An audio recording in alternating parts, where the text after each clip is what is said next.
নিঃশব্দ জ্যোৎস্না রাতে আশেপাশে কিচিরমিচির শব্দ করে জোনাকি পোকারা ডাকছে। চারিদিকে হিমেল হাওয়ার গতিবেগ পরিবর্তন লাগছে। পরিবেশটা মন্দ না। রাতের আধার, তার উপর আকাশের চাঁদটা যেন আজকে বেশি আলো দিচ্ছে।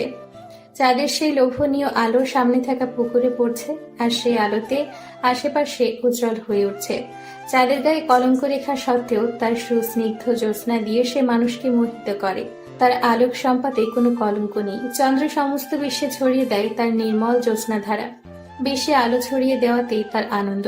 পরিবেশটা মন দিয়ে অনুভব করছে, আর এক মনে একটার পর একটা সিগারেট শেষ করছে রাফি। বছরের এই একটা দিনে রাফি শহরের বাইরের মনোমুগ্ধকর জায়গাতে আসে। রাফির মনে অনেক দুঃখ, কিন্তু সে এটা প্রকাশ করতে পারে না। কার কাছে প্রকাশ করবে? কাছের কেউ তো রাফি নেই, সবাই অনেক দূরের পথযাত্রী।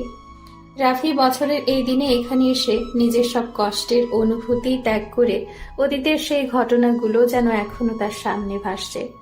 রাফি আরেকটা সিগারেট চালায়, দুটা টান দেয়, আর বিষাক্ত ধোঁয়াগুলো মুক্ত বাতাসের সাথে বিলিয়ে দেয়। ঠোঁটের কোণে আবারও সিগারেটটা লাগায়। তখনই পকেটে থাকা আইফোনটা বেজে ওঠে। ছোট স্ক্রিনে বড় করে টনি নামটা লেখা। রাফি নামটা দেখে বিরক্ত বোধ করে মোবাইলটা কানে লাগায়। ওই পাশ থেকে নরম গলায় টনি বলতে থাকে, ভাইয়া, অনেক তো রাত হলো, চলে আসেন, নয়তো আপনার কোনো সমস্যা হয়ে যাবে। আপনার কিছু হলে কিন্তু আমি নিজেকে মাফ করতে পারবো না। হা হা হা। টনি, এখন বাজে মাত্র 12টা। এই সময়টা আমার জন্য সন্ধ্যা মনে হচ্ছে। আর এই রাফিকে কেউ কিছু বলবে এমন দুঃসাহস কারও নেই। আমি আমারটা ভালো বুঝি, আমার ব্যাপারে তোর চিন্তা করতে হবে না। ওই পাশ থেকে টনির একটা দীর্ঘ নিঃশ্বাস ফেলার নীরব শব্দ হয়, আর সে বলে, ভাইয়া, আমি জানি, কিন্তু তবুও আপনি সাবধানে থাকবেন। টনির কথা শুনতে রাফির একটুও ভালো লাগতেছে না। ফোনটা কেটে দিয়ে রাফি সিগারেট টানতে থাকে। এখন এই মনোমুগ্ধকর রোমান্টিক পরিবেশে একটা নারী নামক সঙ্গী হলে ভালোই হতো। নিজে নিজে কথাটা ভেবে রাফি হেসে ফেলে। কোন রূপসী জেনে শুনে একটা অভাগা ছেলের সাথে জড়াবে, যার নেই কোনো মা বাবার পরিচয়, তবে একটা নামে দেশের সবাই রাফিকে চেনে, তা হলো রাফু ভাই। কিন্তু আজ পর্যন্ত সেই অন্ধকার জগতের রাফু ভাইকে কেউ দেখেনি। প্রতিটা শহরে শহরে রাফু ভাইয়ের নামে চাঁদা ওঠে। মানুষ তার নাম শুনলে ভয় পেয়ে যায়। মায়েরা রাফু ভাইয়ের নাম বলে শিশুরা ভয়ে ঘুমিয়ে পড়ে। রাফির ছোটবেলাটাতে শুধু রয়েছে অন্ধকার ঘরে চাপা কান্না করার মতন। রাফির হাতে থাকা সিগারেটটা প্রায় শেষের দিকে, আরেকটা টান দিয়ে মাটিতে ফেলে দেয়। সে বসা থেকে উঠে দাঁড়ায়। রাত যত বাড়ছে চাঁদের আলো যেন বেড়েই চলেছে। রাফি সেখান থেকে তার R15V3 এর কাছে এসে বাইকটা স্টার্ট দেয়। জায়গাটা জঙ্গলের পাশে। রাফির বাইকটা জঙ্গলের মাঝ দিয়ে যাচ্ছে। হঠাৎ পেছনে একটা ডাল ভাঙার শব্দ শুনে বাইকটা হালকা স্লো করে। আর কোনো শব্দ পায় না রাফি, তার বাইকটা জোরে টান দেয়। কিন্তু কিছুক্ষণ পরেই মেয়েলি কণ্ঠের জোরে চিৎকার শুনে রাফি বাইকটা থামায়। আবারও একটা চিৎকারের আওয়াজ। রাফি বুকের ভেতর সাহস নিয়ে এগিয়ে যায় আওয়াজটা অনুসরণ করে। কিছু দূর যাওয়ার পর ঝোপের আড়াল থেকে কিছু লোকের কথোপকথন শুনতে পায় রাফি। পেছন থেকে পিস্তলটা বের করে হাতে নিয়ে সামনে এগিয়ে যায়। একটা কথা শুনে রাফি দাঁড়িয়ে যায় আর লোকগুলোর কথা শুনতে থাকে। ভাই, মেয়েটা তো অনেক বেশি চিল্লাচ্ছে, কি করব এটাকে? ঘুমের ওষুধ খেলে মানুষ যেমন ঘুমিয়ে পড়ে, ঠিক তেমনভাবে ঘুমে রেখে একটা ওষুধ দিয়ে দিই। ভাই, এখানে ঘুমের ওষুধ পাবো কোথায়?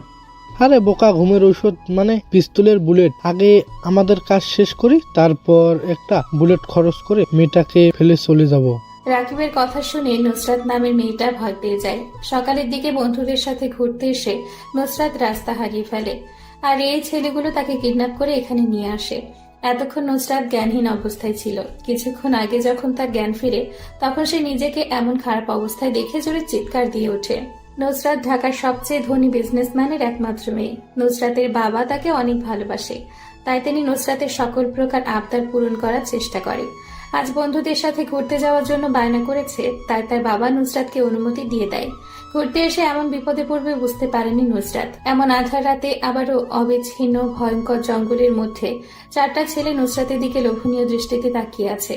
হয়তো আজই তার এই পৃথিবীর শেষ দিন, এটা ভাবতেই নুসরাতের অজস্র ভয় মনের ভেতর ভর করে। নুসরাত সব আশা ছেড়ে দিয়ে নিজেকে বিলিয়ে দিতে প্রস্তুত হয়ে আছে। সে জানে এই গহীন অন্ধকার জঙ্গলে তাকে রক্ষা বা বাঁচানোর মতো কেউ নেই। হঠাৎ একটা ছেলে এসে নুসরাতের শরীরে হাত দেয়। নুসরাত কেঁপে ওঠে। জীবনে এই প্রথম কোনো ছেলে খারাপভাবে হাত দেওয়ার চেষ্টা করছে তার শরীরে। অহেতুক ছেলেগুলোকে আটকানোর কোনো মানেই হয় না। নুসরাত জানে বাধা দিলেও কোনো কাজ হবে না, তাই সে আর কোনো জোরাজুরি করে না। আরেকটা ছেলে নুসরাতের শরীরে স্পর্শ করতে যাবে, তখনই পেছন থেকে কেউ মোটা একটা শক্ত গাছের ডাল দিয়ে ছেলেটার মাথায় মারে। হঠাৎ এরকম একটা আগন্তুকের আগমন বুঝতে পারছে না কেউ। তাদের যেন বিশ্বাস হচ্ছে না এত গভীর রাতে অন্ধকার এই জঙ্গলে কেউ নুসরাতকে বাঁচাতে আসবে। নুসরাত আগন্তুকটার দিকে ভালো করে লক্ষ্য করে দেখে হাতে শক্ত একটা গাছের ডাল, পরনে তার ছেঁড়া জিন্স, ব্ল্যাক কালারের জ্যাকেট, মুখে জোকারের মাস্ক পরা, যার কারণে মুখটা স্পষ্ট করে বোঝা যাচ্ছে না। নুসরাত আগন্তুকটাকে দেখে বাঁচার একটু আশা করে, যদি ভাগ্যে তা হতে দেয়। এবার রাকিব বলতে থাকে, এই কে তুই? এত রাতে এমন অন্ধকার জঙ্গলে কি করিস তুই? হা হা হা, একই প্রশ্ন তো আমারও। তোরা 4টা ছেলে আর একটা মেয়ে, এত রাতে এখানে কি করিস? আমরা যাই করি না কেন এটা জিজ্ঞেস করার তুই কে? যদি জান নিয়ে বাসায় ফিরতে চাস তাহলে এখান থেকে চলে যা। আমি বাসা থেকে বের হওয়ার আগে মাথায় কাফনের কাপড় মাথায় পরে বের হই। মৃত্যু হিহিহি ব্যাপার না। জীবের আত্মপ্রকাশ এবং অস্তিত্বের বিকাশ তার চঞ্চল গতির মধ্যে বহমান।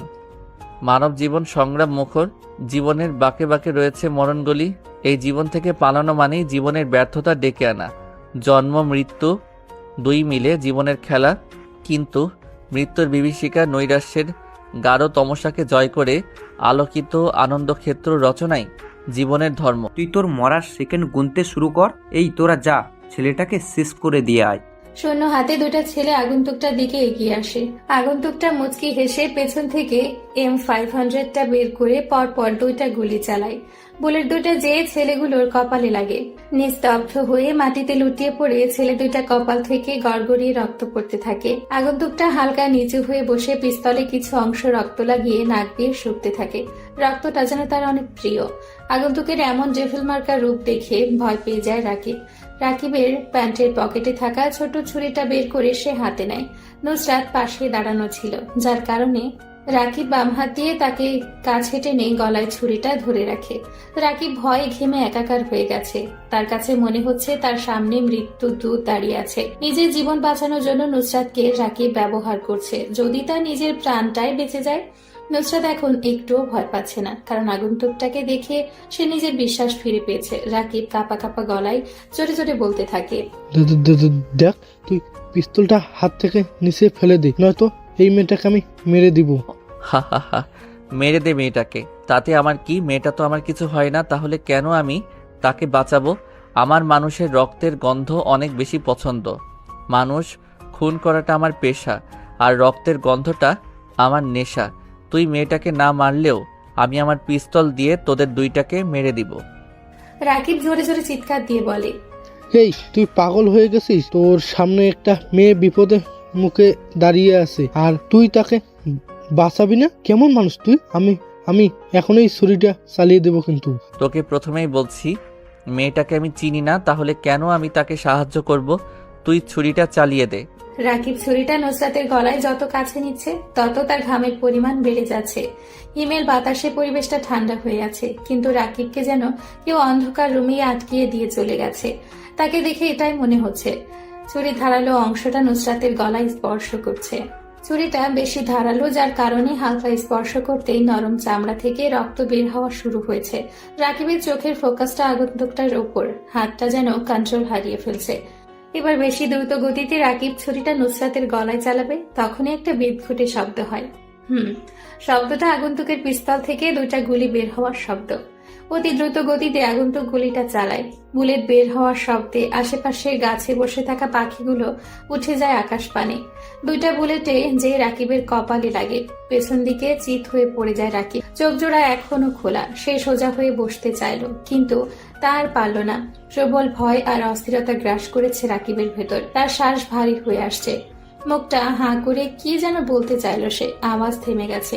মুখটা বন্ধ হয়ে এলো, চোখ জোড়া এখনো খোলা, দৃষ্টিটা আকাশের দিকে। রাকিবের প্রাণ পাখি এখন আকাশের দিকে। আগন্তুকটা নুসরাতকে হাতের ইশারায় আসতে বলে। নুসরাত বাধ্য মেয়ের মতো করে আগন্তুকের পেছনে পেছনে যেতে থাকে। আপনি আমার অনেক বড় উপকার করছেন। আমি কি বলে আপনাকে ধন্যবাদ দিব সেটা বুঝতে পারছি না। আপনার জন্য আজ আমি বেঁচে গেছি, আমার সতীত্বটা বেঁচে গেছে।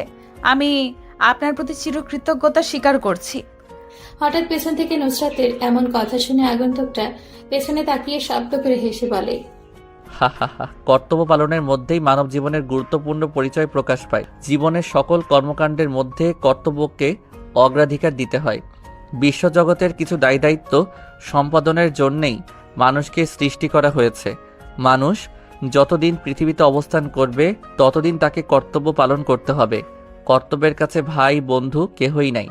আপনি আমার অনেক বড় উপকার করেছেন, যদি আরেকটা উপকার করে দিতেন। জি অবশ্যই, বলেন আর কি উপকার করতে পারি আপনার জন্য? আসলে আমি আমার কিছু ফ্রেন্ডসদের সাথে ঘুরতে এসেছিলাম, রাস্তা ভুল করে অন্য রাস্তায় চলে এসেছি। আমায় তখনই সেই ছেলেগুলো আমাকে কিডন্যাপ করে এখানে নিয়ে চলে আসে। আপনি যদি আমাকে বাসায় যাওয়ার একটা ব্যবস্থা করে দিতেন। আগন্তুকটা নুসরাতকে নিয়ে রওনা দেয় তাদের গন্তব্যের উদ্দেশ্যে। আঁকাবাঁকা রাস্তা পাশ দিয়ে চলে গেছে হাওর। এমন নিশি রাতে দুইটা যুবক যুবতী একই বাইকে বসে আছে। কিছুক্ষণ আগেই তাদের দেখা, কিন্তু এখন মনে হচ্ছে তারা দুজন দুজনকে কত আগে থেকেই চিনে। সকাল 8টা, রাফির ঘুম ভাঙে। কাল রাতে ভালো করে ঘুমাতে পারেনি রাফি। এখন সকাল সকালই টনি এসে রাফির ঘুমটা ভাঙিয়ে দেয়। বাসাটা অনেক পুরানো, কিন্তু ভেতর থেকে দেখলে মনে হয় না বাড়িটা এত পুরানো। দোতলা এই বাসাতে রাফি, টনি আর কিছু কাজের লোক থাকে। নাস্তা করার জন্য রাফির নিচে এসে দেখে টনি আর কাজের লোকগুলো টেবিলে খাবার সাজিয়ে পাশে দাঁড়িয়ে আছে। এটা তাদের প্রতিদিনের নিয়ম। রাফিকে সম্মান দেখানোর জন্য সবাই প্রতিদিন এভাবে দাঁড়িয়ে থাকে। রাফি মুচকি হেসে চেয়ারটা টান দিয়ে খেতে শুরু করে। কিছুক্ষণ পর রাফি লক্ষ্য করে যে টনি এক মনে চেয়ে আছে তার দিকে, আর কোনো কিছু বলার অধিক আগ্রহ নিয়ে দাঁড়িয়ে আছে। এটা বুঝতে পেরে রাফি নিজে থেকেই বলে, কিরে টনি, আমার দিকে এরকম করে চেয়ে আছিস কেন? মনে হচ্ছে কিছু বলতে চাস আমাকে। আসলে ভাই, আপনি তো জানেন আমি আপনাকে অনেক সম্মান করি। আপনার অনুমতি ছাড়া কি আমি আপনাকে বলতে পারি? যদি অনুমতি দেন তাহলে বলবো। বলে ফেল, কি বলবি? তবে যেটাই বলিস না কেন সেটা যেন খারাপ কিছু না হয়। ভাই, আপনি যে একটা সিদ্ধান্ত নিয়েছেন ছদ্মবেশ নিয়ে ঢাকা বিশ্ববিদ্যালয়ে ভর্তি হবেন, এটার কি দরকার ছিল?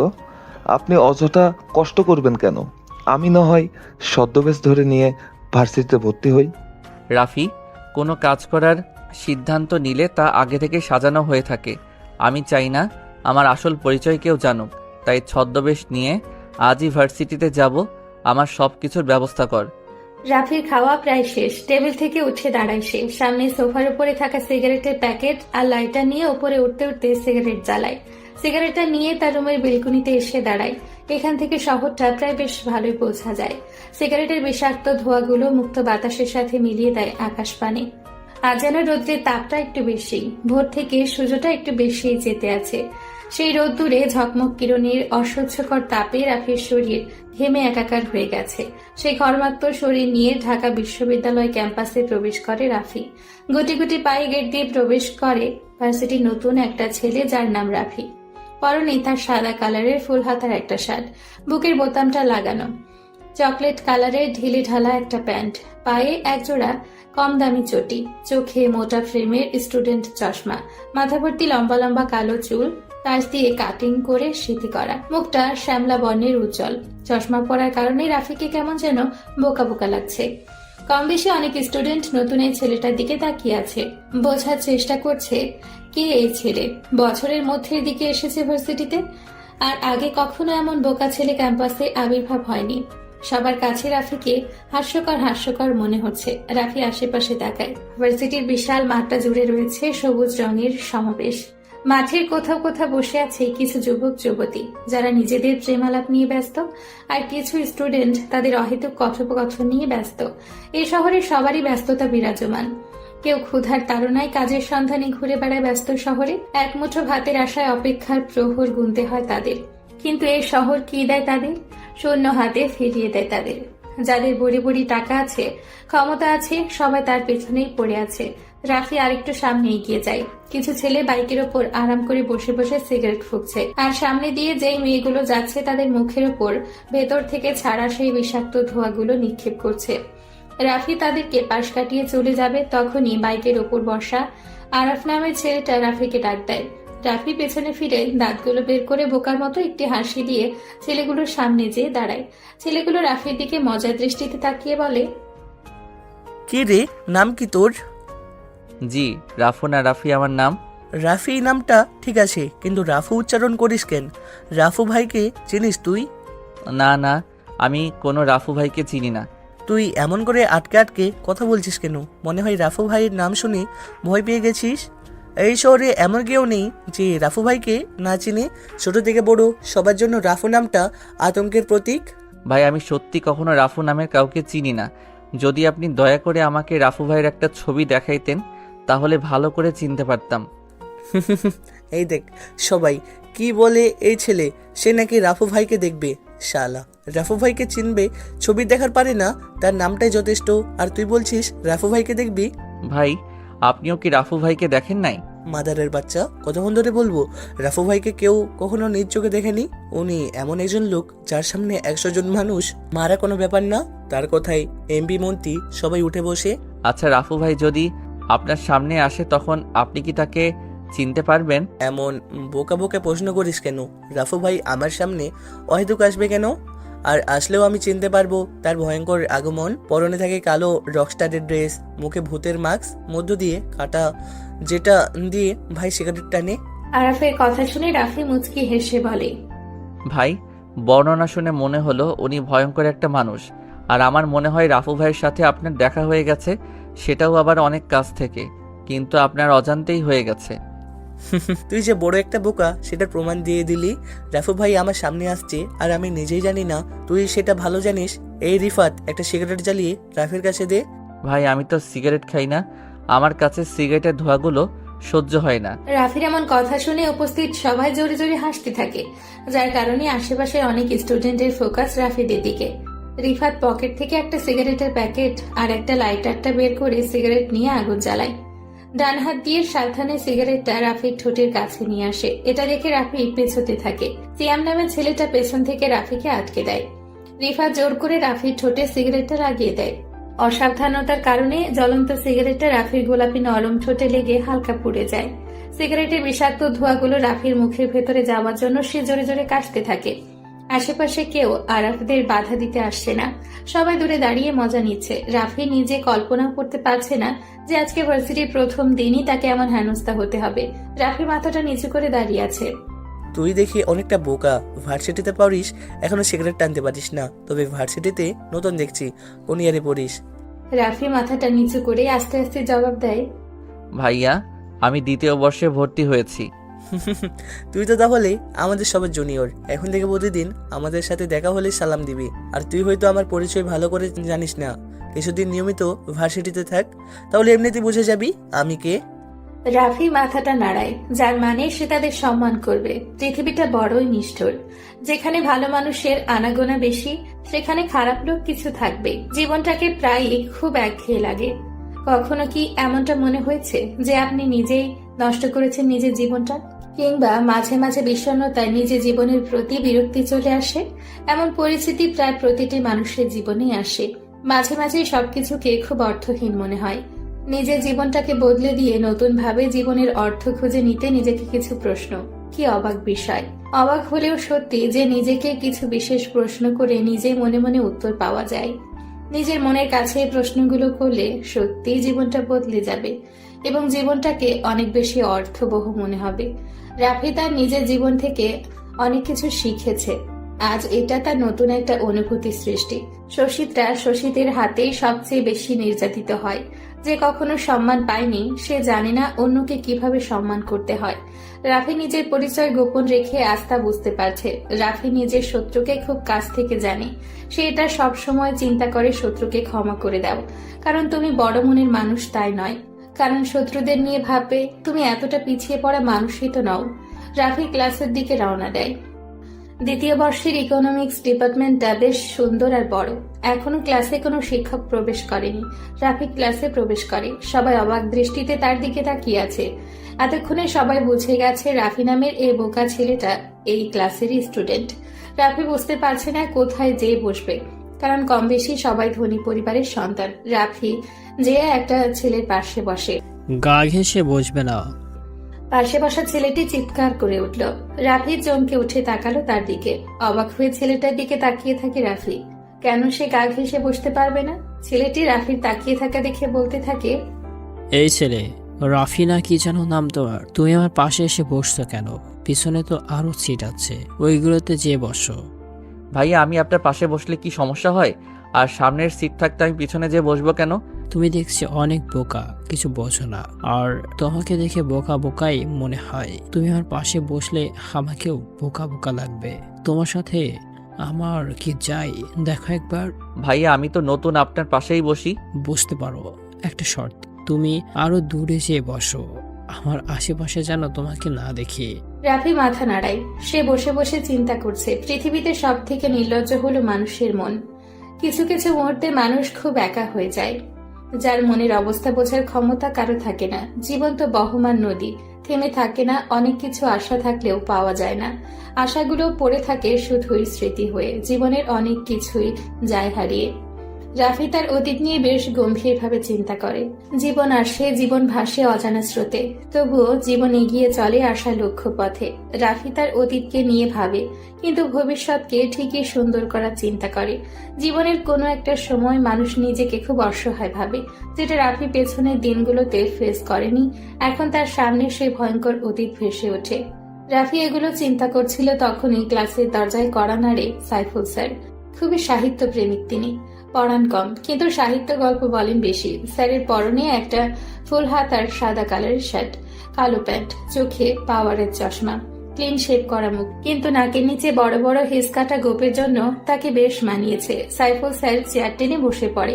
তিনি কিছু একটা ভেবে বলে, আজ তোমাদের আমি একটা নতুন গল্প শোনাইব, সবাই প্রস্তুত হও। সকল স্টুডেন্ট নিজেদের গুছিয়ে স্যারের দিকে মন দেয়। রাফিও তাদের মধ্যে একজন। স্যার এবার বলতে শুরু করে, সালাম আলাইকুম ভাই, একটু সরেন, ওই সিটটা আমার। তাকিয়ে দেখে কালো রোগামতো অদ্ভুত দর্শনের একজন লোক পাশের সিটটাকে ইঙ্গিত করে দাঁড়িয়ে আছে।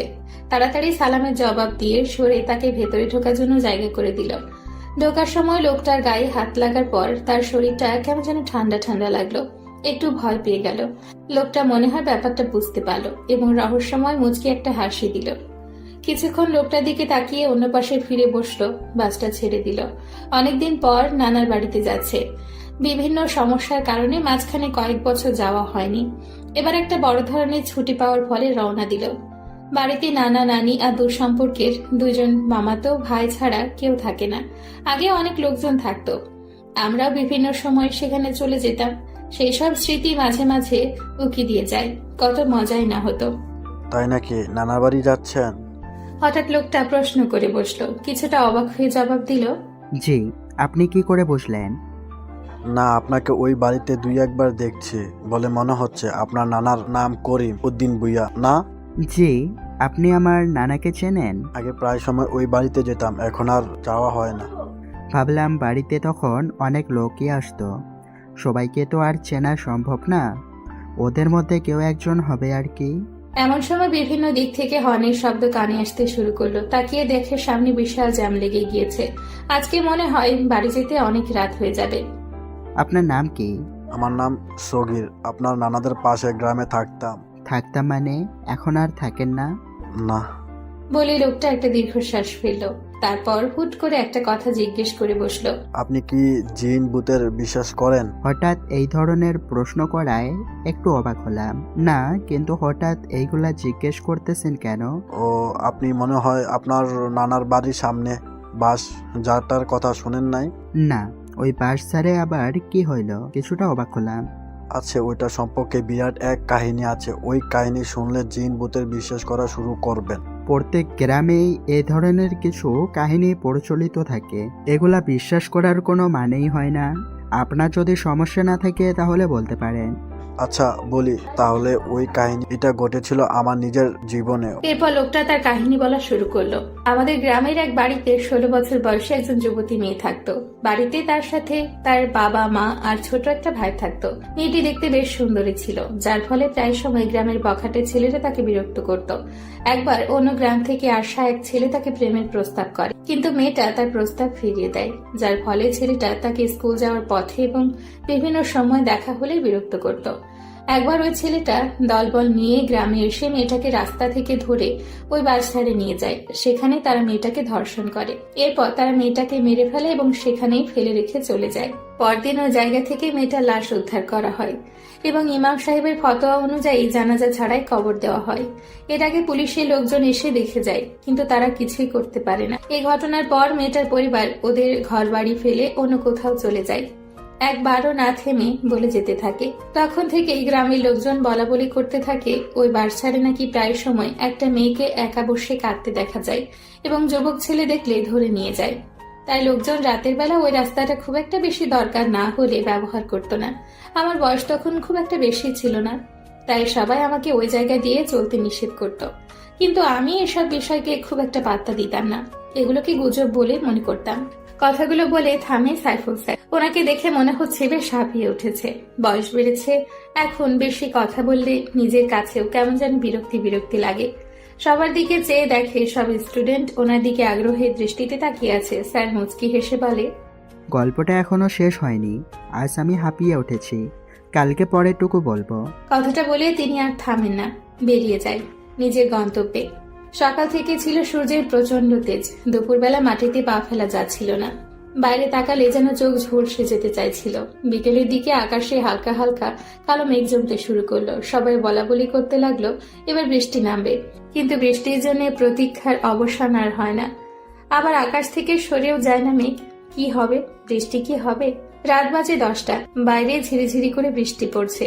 রিমঝিম রিমঝিম বৃষ্টির একটানা শব্দে মন আচ্ছন্ন হয়ে যায়। গাছের শাখায় বাতাসে ঝাপটা কানে বাজে। রাফি কালো কালারের রেনকোটটা পরে বাইকের চাবিটা হাতে নেয়। 2 কদম এগিয়ে সামনের দিকে গেলে টনির সাথে দেখা হয় রাফির। টনিও কালো কালারের একটা রেনকোট পরে দাঁড়িয়ে আছে। দেখে মনে হচ্ছে কারো অপেক্ষা করছিল দাঁড়িয়ে। রাফি ছোট ছোট চোখ করে টনির দিকে তাকিয়ে বলে, টনি, এখানে রেইনকোট পরে দাঁড়িয়ে আছিস কেন? মনে হয় কারোর জন্য অপেক্ষা করছিলি। ভাই, আজকের রাতের মিশনের জন্য রেডি হয়ে আপনার জন্য অপেক্ষা করছি, চলেন ভাই। আজকে আমি একাই মিশনে বের হব, কাউকে আসা লাগবে না। রেইনকোট খুলে রেস্ট কর। ভাই, আমি অন্তত পক্ষে আপনার সাথে যাই। আপনার যদি কিছু হয়ে যায় তাহলে? রাফি তার বাম হাতটা হালকা উঁচু করে বলে, টনি, আমি বেশি কথা পছন্দ করি না।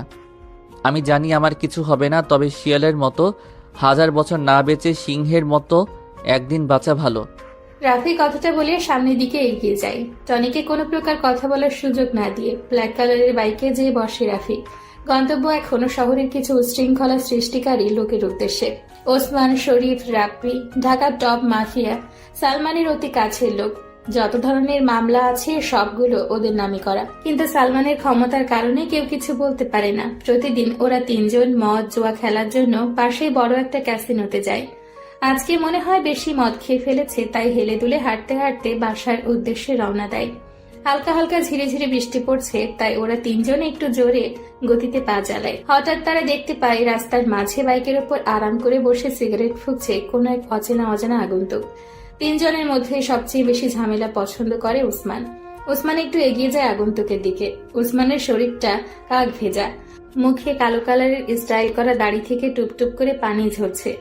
বৃষ্টির পানির জন্য সব নেশা কেটে গেছে। উসমান আগন্তুকের কাছাকাছি চলে এসেছে। আগন্তুক তার পরনে কালো কালারের রেনকোট, মুখে ভুতুড়ে কাটা মাস্ক, যে অংশ দিয়ে সে নিকোটিনের ধোঁয়া ওড়াচ্ছে। আজকে এই ব্যস্ত শহরটা কেমন যেন নিস্তব্ধতা বিরাজ করছে। কোথাও কোনো মানুষের আনাগোনা দেখা যাচ্ছে না। হয়তো বৃষ্টির আমেজ থাকার জন্য সবাই ঘরে অবস্থান করছে।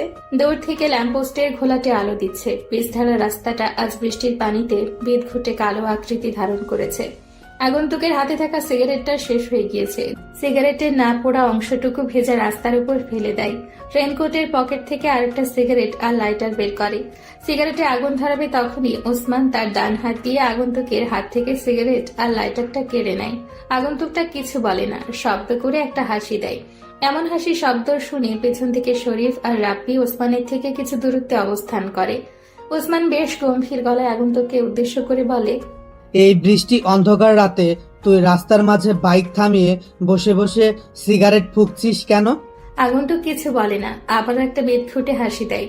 এটা দেখে পেছন থেকে শরীফ উচ্চ কণ্ঠে বলে ওঠে, কি রে, তুই এমন করে হাসছিস কেন?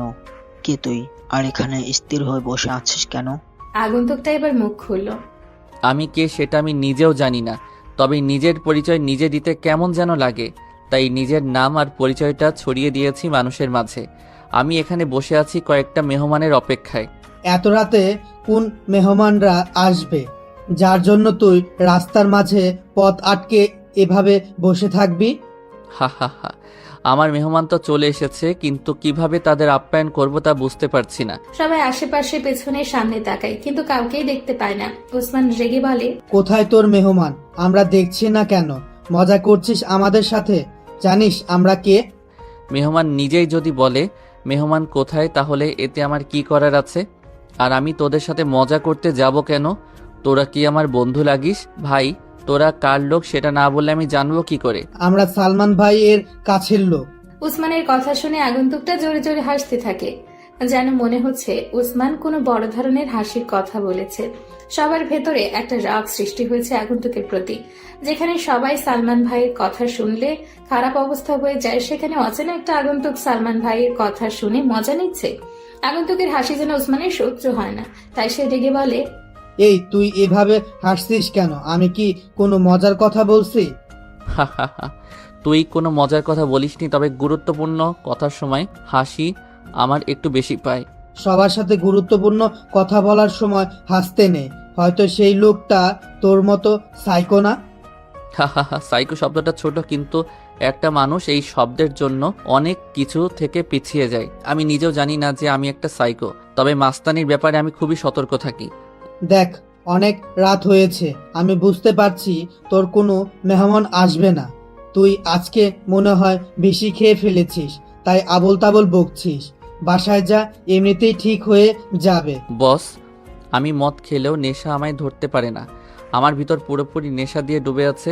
আমার মেহমান চলে এসেছে, কিন্তু তাদের আপ্যায়নটা কিভাবে শুরু করব তা বুঝতে পারছি না। সে কখন থেকে শুনছি মেহমান চলে এসেছে, কিন্তু কোথায় তোর মেহমান? আমাদের সামনে আসতে বল, আমরা তার আপ্যায়ন করব। হা হা হা, আজকে সবচেয়ে বড় মেহমান তো তোরা সবাই, কিন্তু তোদের আপ্যায়ন যে কিভাবে করব? তুই যে একটা পাগল সেটা আমি বুঝে গেছি। রাস্তার মাঝে থেকে বাইকটা সরা তাড়াতাড়ি, আমরা যাব, নয়তো তিনজন মিলে তোকে এখানে মেরে চলে যাব, কেউ জানতেও পারবে না। তোদের জন্য কখন থেকে বাইকের উপর বসে বসে অপেক্ষা করছি, কিন্তু তোদের আসতে আসতে অনেক দেরি হয়ে গেছে। আমার আর ভালো লাগছে না। অ্যাকশন শুরু করি তাহলে। আগন্তুক কথাটা বলে রেনকোটের পেছন থেকে একটা পিস্তল বের করে শক করে একটা গুলি করে। বুলেটটা যেয়ে সোজা উসমানের কপাল বরাবর লাগে। কেমন যেন পরিবেশটা থমথমে অবস্থা ধারণ করেছে। উসমানের নিথর দেহটা পিচ ঢালা ভেজা রাস্তার উপর নিস্তেজ হয়ে পড়ে আছে, কারো মুখে কোনো কথা নেই। হঠাৎ কথার মাঝে আগন্তুকটা এইভাবে গুলি চালাবে কেউ ভাবতে পারেনি। আগন্তুকটা পিস্তলটা আবারও রিলোড দিয়ে নেয়। পিস্তলটা সোজা রাব্বির দিকে তাক করে, শুধু ট্রিগারে চাপ দেওয়া বাকি আছে। আগন্তুক হাতের দ্বিতীয় শাড়ির আঙ্গুলটা দিয়ে হালকা করে ট্রিগার ছুঁয়ে দেয়। রাব্বির গলা শুকিয়ে গেছে, মনে হয় এখন কেউ 10 লিটার পানি দিলে সেটাও সে শেষ করে দিবে। ট্রিগারে হালকা করে একটা চাপ আর পৃথিবী থেকে রাব্বির নামটা মুছে যাবে। সত্যি সত্যি যেন এবার আগন্তুক তার পিস্তলের ট্রিগারে জোরে চাপ দিয়ে দিল। 78 ডিগ্রি সেলসিয়াস তাপমাত্রার গরম বুলেটটা যেয়ে রাব্বির গলায় লাগে। ডান হাত দিয়ে গলা চেপে বাঁচার বৃথা চেষ্টা করে রাব্বি তার নিথর দেহটাও পিছালা ভেজা রাস্তায় পড়ে যায়। ওসমান আর রাব্বির এমন করুণ অবস্থা দেখে শরীফ ভয়ে ভয়ে পেছন থেকে তার পিস্তলটা আগন্তুকের দিকে তাক করে ধরে রাখে। আগন্তুক সরু চোখে শরীফের দিকে তাকায়।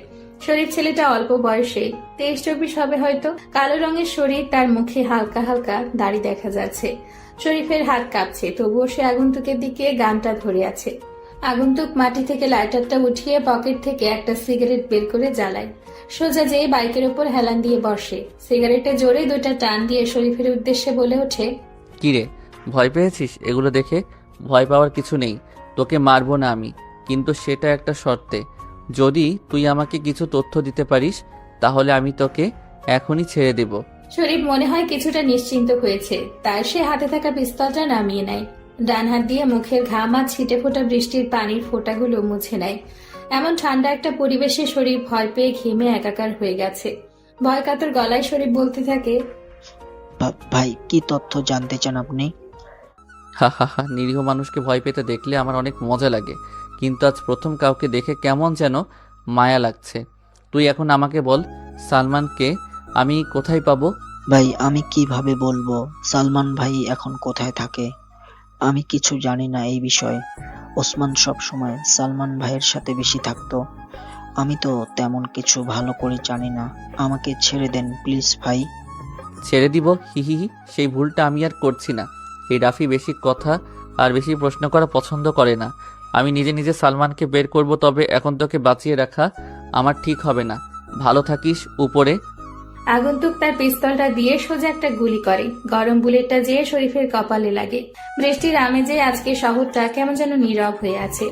দূর থেকে ভেসে আসছে কিছু পাতি কুকুরের বিদফুটে ডাক। হয়তো ওরা এতক্ষণে তাজা রক্তের গন্ধ পেয়ে গেছে। বৃষ্টি থাকার জন্য আসতে পারছে না। বৃষ্টির গতিবেগ বেড়েই চলেছে। ঝিরিঝিরি থেকে এখন বড় বড় ফোঁটায় মুষলধারে বৃষ্টি পড়ছে। মাঝে মাঝে আবার জোরে জোরে বিদ্যুৎ চমকানোর বিকট শব্দে কেঁপে উঠছে শহরটা। জায়গাটা আগের মতোই থাকবে, তবে কাল সকাল থেকে এই জায়গায় মানুষ ভয়ে ভয়ে চলাচল করবে। জীবনটা এক যুদ্ধক্ষেত্র, চড়াই উতরাই থাকবেই। সবকিছু পেরিয়ে গেলে তবে তো জিত আসবেই। আগন্তুক শরীফের মৃতদেহের পাশে ছোট্ট করে লিখে, কিং রাফু ভাই। আগন্তুক সেখানে আর এক মুহূর্ত দাঁড়ায় পর্যন্ত না।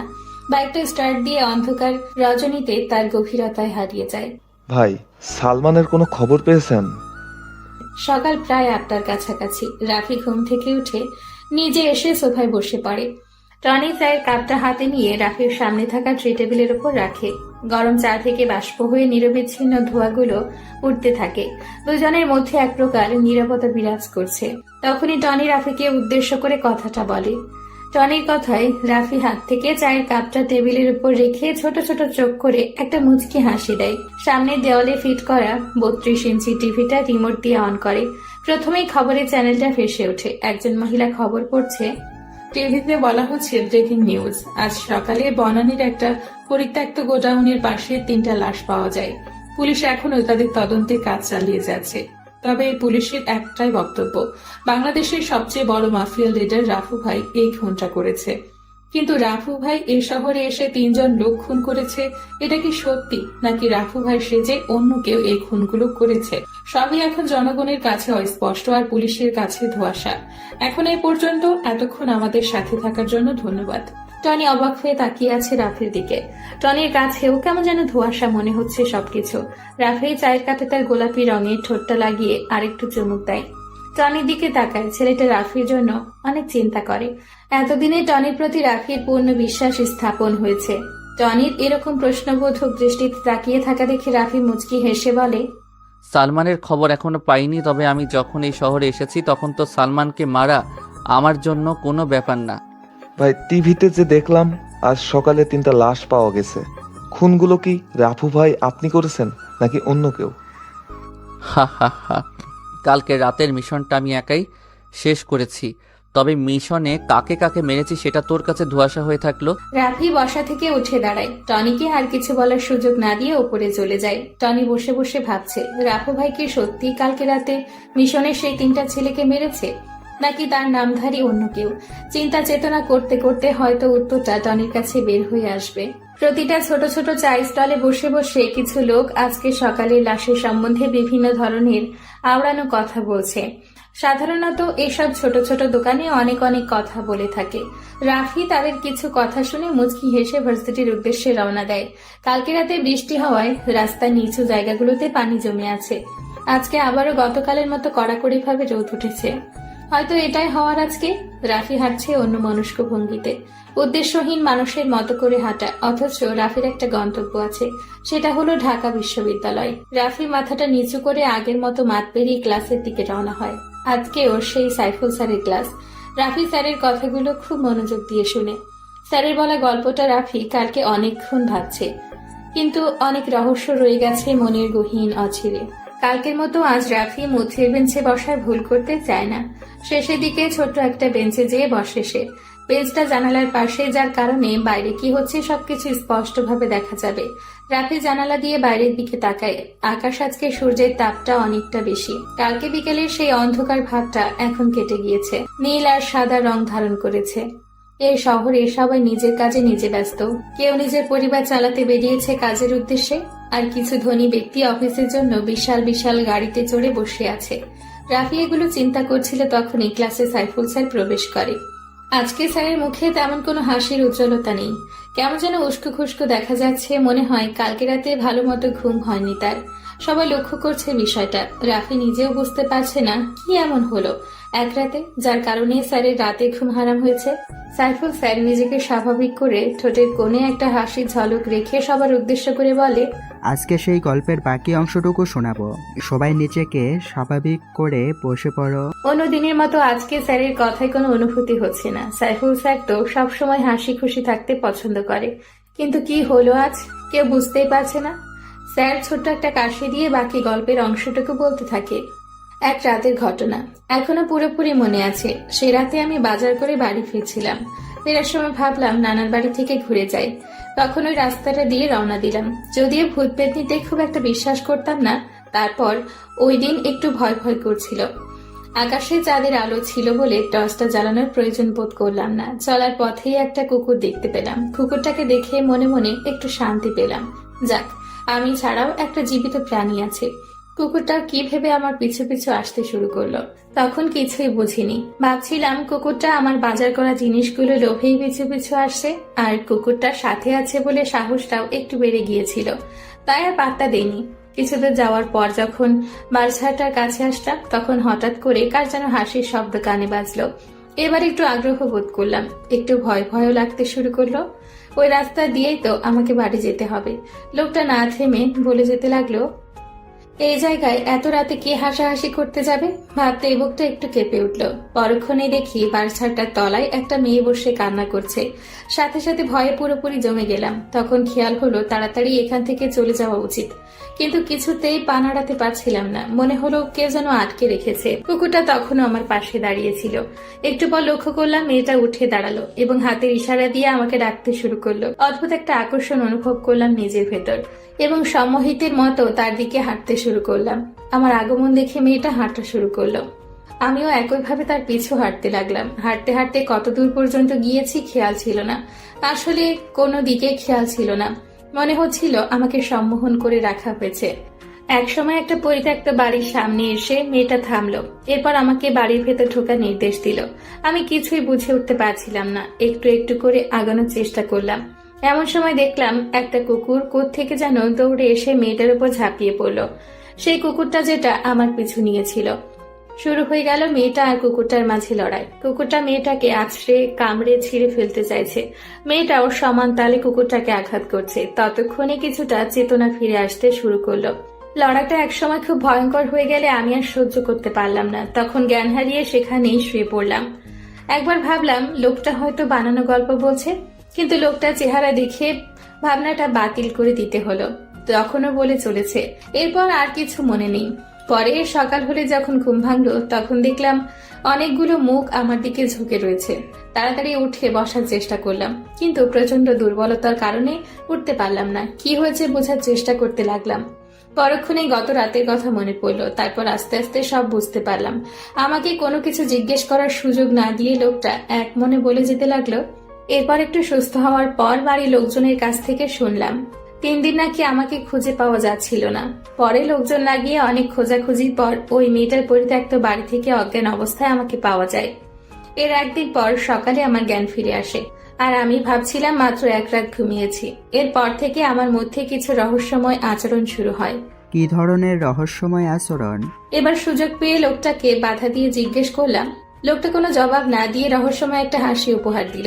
বুঝতে পারলাম লোকটা এ বিষয় নিয়ে আর কিছু বলতে চায় না। এরপর লোকটার সাথে পুরো রাস্তায় আর কোনো কথা হয়নি। আমি বিষয়টার ব্যাখ্যা কি হতে পারে তা নিয়ে অনেকক্ষণ চিন্তা করতে লাগলাম, কিন্তু চিন্তা করেও কোনো ব্যাখ্যা দাঁড় করাতে পারলাম না। শেষে ভাবলাম পৃথিবীতে কত রহস্যময় ব্যাপার ঘটে, সবকিছুর ব্যাখ্যা খুঁজে পাওয়া সম্ভব না। বাসটা যখন পৌঁছালো তখন রাত 10টা বেজে গিয়েছে। রাস্তায় জ্যামের কারণে বেশি দেরি হয়ে গেছে। এত রাতে একা যেতে হবে ভেবে একটু ভয় ভয় লাগলো। তখন লোকটাকে বললাম একসাথে চলেন। তিনি এক কথায় রাজি হয়ে গেলেন। একটু খটকা লাগলেও দুজন মিলে হাঁটা শুরু করলাম। হাঁটতে হাঁটতে খুব একটা কথা হয়নি। একসময় ওনার গল্পের সেই রাস্তা ধরে চলে আসলাম। পাশে লোকটা থাকা সত্ত্বেও ভয় একটু বাড়তে শুরু করলো। কিছুক্ষণ পর যখন বারছাটার কাছে আসলাম, তখন হঠাৎ দেখলাম খুব সুন্দর চেহারার একজন মেয়ে। একটা কুপি হাতে দাঁড়িয়ে আছে। কুপির কম্পমান শিখাটার কারণে মেয়েটার চেহারাও কেঁপে কেঁপে উঠছে। প্রচন্ড ভয়ে আড়ষ্ট হয়ে গেলাম। পরক্ষণে পাশে তাকিয়ে দেখি আমার পাশে লোকটা নেই। আবার বারছাড়টার দিকে তাকিয়ে দেখি মেয়েটাও হাওয়া হয়ে গেছে। ভয়ে আতঙ্কে আমার অবস্থা তখন দিশেহারা। তাড়াতাড়ি করে কোনো মতে পা চালিয়ে বাড়িতে পৌঁছে গেলাম। বারবার মেয়েটির সুন্দর মুখটা চোখের সামনে ভেসে উঠতে লাগলো। পরে নানাকে জিজ্ঞেস করার পর জানতে পারলাম সাগির নামের সেই লোকটি নাকি মেয়েটিকে ধর্ষণ করার পর হত্যা করেছিল। একদিন ওই পথে যাওয়ার সময় সে রহস্যজনকভাবে হারিয়ে গিয়েছিল। এরপর থেকে তাকে আর কোথাও খুঁজে পাওয়া যায়নি এবং সে যে কাহিনী শোনালো তার অধিকাংশই নাকি মিথ্যা ছিল। এই কথা শোনার পর বড়সড় একটা ঢোক গিলাম। সেই দিন কি তাহলে একটা ভূতের সাথে এতটা পথ পাড়ি দিয়ে এসেছি? অনেক চিন্তা করেও এই ঘটনার কোনো ব্যাখ্যা খুঁজে পেলাম না। পৃথিবীতে কত না রহস্যময় ব্যাপার ঘটে থাকে। কথাগুলো বলে থামে স্যার। আজকে ওনার কথায় তেমন কোনো রহস্যের গন্ধ আসছে না। স্যার চোখে চশমাটা ঠিক করে পেছনের দিকে তাকায়, দেখে একটা ছেলে, নামটা সাইফুল স্যারের অজানা। ছেলেটার পরনে দামি একটা সাদা কালারের শার্ট, বুকের বোতামটা লাগানো, চোখে মোটা ফ্রেমের স্টুডেন্ট চশমা। ছেলেটার মুখমণ্ডলে রয়েছে অজস্র মায়া। ছেলেটা আর কেউ নয়, সেই রাফি। সাইফুল স্যার হাতের ইশারায় রাফিকে দাঁড়াতে বলে। রাফি দাঁত বের করে একটা হাসি দিয়ে স্যারকে বলে, স্যার আমাকে কিছু বলবেন? রাফির কথা শুনে স্যার মুচকি হেসে বলে, কিছু বলার জন্যই তো দাঁড়া করিয়েছি। তোমাকে দেখেছি এই ক্লাসে। তা নাম কি তোমার? আমার নাম রাফি হাসান। নামটা বেশ সুন্দর, কিন্তু তুমি শার্টের বুকের বোতাম লাগিয়ে রেখেছো কেন? গরম লাগছে না? গরম লাগবে কেন? আমি তো মোটা মানুষ না যে আমার গরম লাগবে। রাফির এমন বোকা বোকা উত্তর শুনে স্যার চুপ হয়ে যায়। রাফি ছেলেটা ভার্সিটিতে বেশ হাসি খুশি থাকে, কিন্তু বোকা বলে কেউ রাফির সাথে মিশতেই চায় না। রাফি ক্লাস থেকে বের হয়ে শহীদ মিনারের দিকে যায়। কিছু মেয়ে সেখানে বসে বসে আড্ডা দিচ্ছে, হয়তো তাদের গুরুত্বপূর্ণ কথোপকথন। রাফি এগুলো শুনতে চায় না, তাই সেই গাছতলায় বসার জন্য পা বাড়ায়। তখনই কেউ পেছন থেকে মেইলি কণ্ঠে রাফিকে উদ্দেশ্য করে ডাক দেয়। কণ্ঠটা রাফির কাছে কেমন যেন পরিচিত পরিচিত মনে হচ্ছে, যেন আগেও কোথাও শুনেছে সে। রাফি পেছনে ফিরে তাকায়। 6 জন মেয়ে শহীদ মিনারে বসে আছে। রাফি পেছনে ফিরলে মেয়েগুলোর মধ্যে থেকে একটা মেয়ে হাতের ইশারায় ডাকে। রাফি হালকা অবাক হয় মেয়েটাকে দেখে, কারণ কোনো এক রাতে মেয়েটি বিপদে পড়েছিল আর রাফি তাকে বাঁচিয়েছে। অন্ধকার রজনীতে মেয়েটির মুখ রাফির কাছে অস্পষ্ট ছিল, কিন্তু আজকে মেয়েটার কণ্ঠ আর সেই রাতের মেয়েটার কণ্ঠ একই, চেহারায়ও অনেকটা মিল। রাফি মেয়েগুলোর কাছে এসে দাঁড়ায়। পরিষ্কার মাঝারি আকারের দাঁতগুলো বের করে বড় করে একটা হাসি দেয়। মেয়েগুলোর মধ্যে থেকে নুসরাত নামের মেয়েটি রাফিকে উদ্দেশ্য করে বলে, এই ছেলে, তুমি এমন বোকার মতো করে হাসতেছো কেন? আমাদের সামনে কি লজ্জা করছে?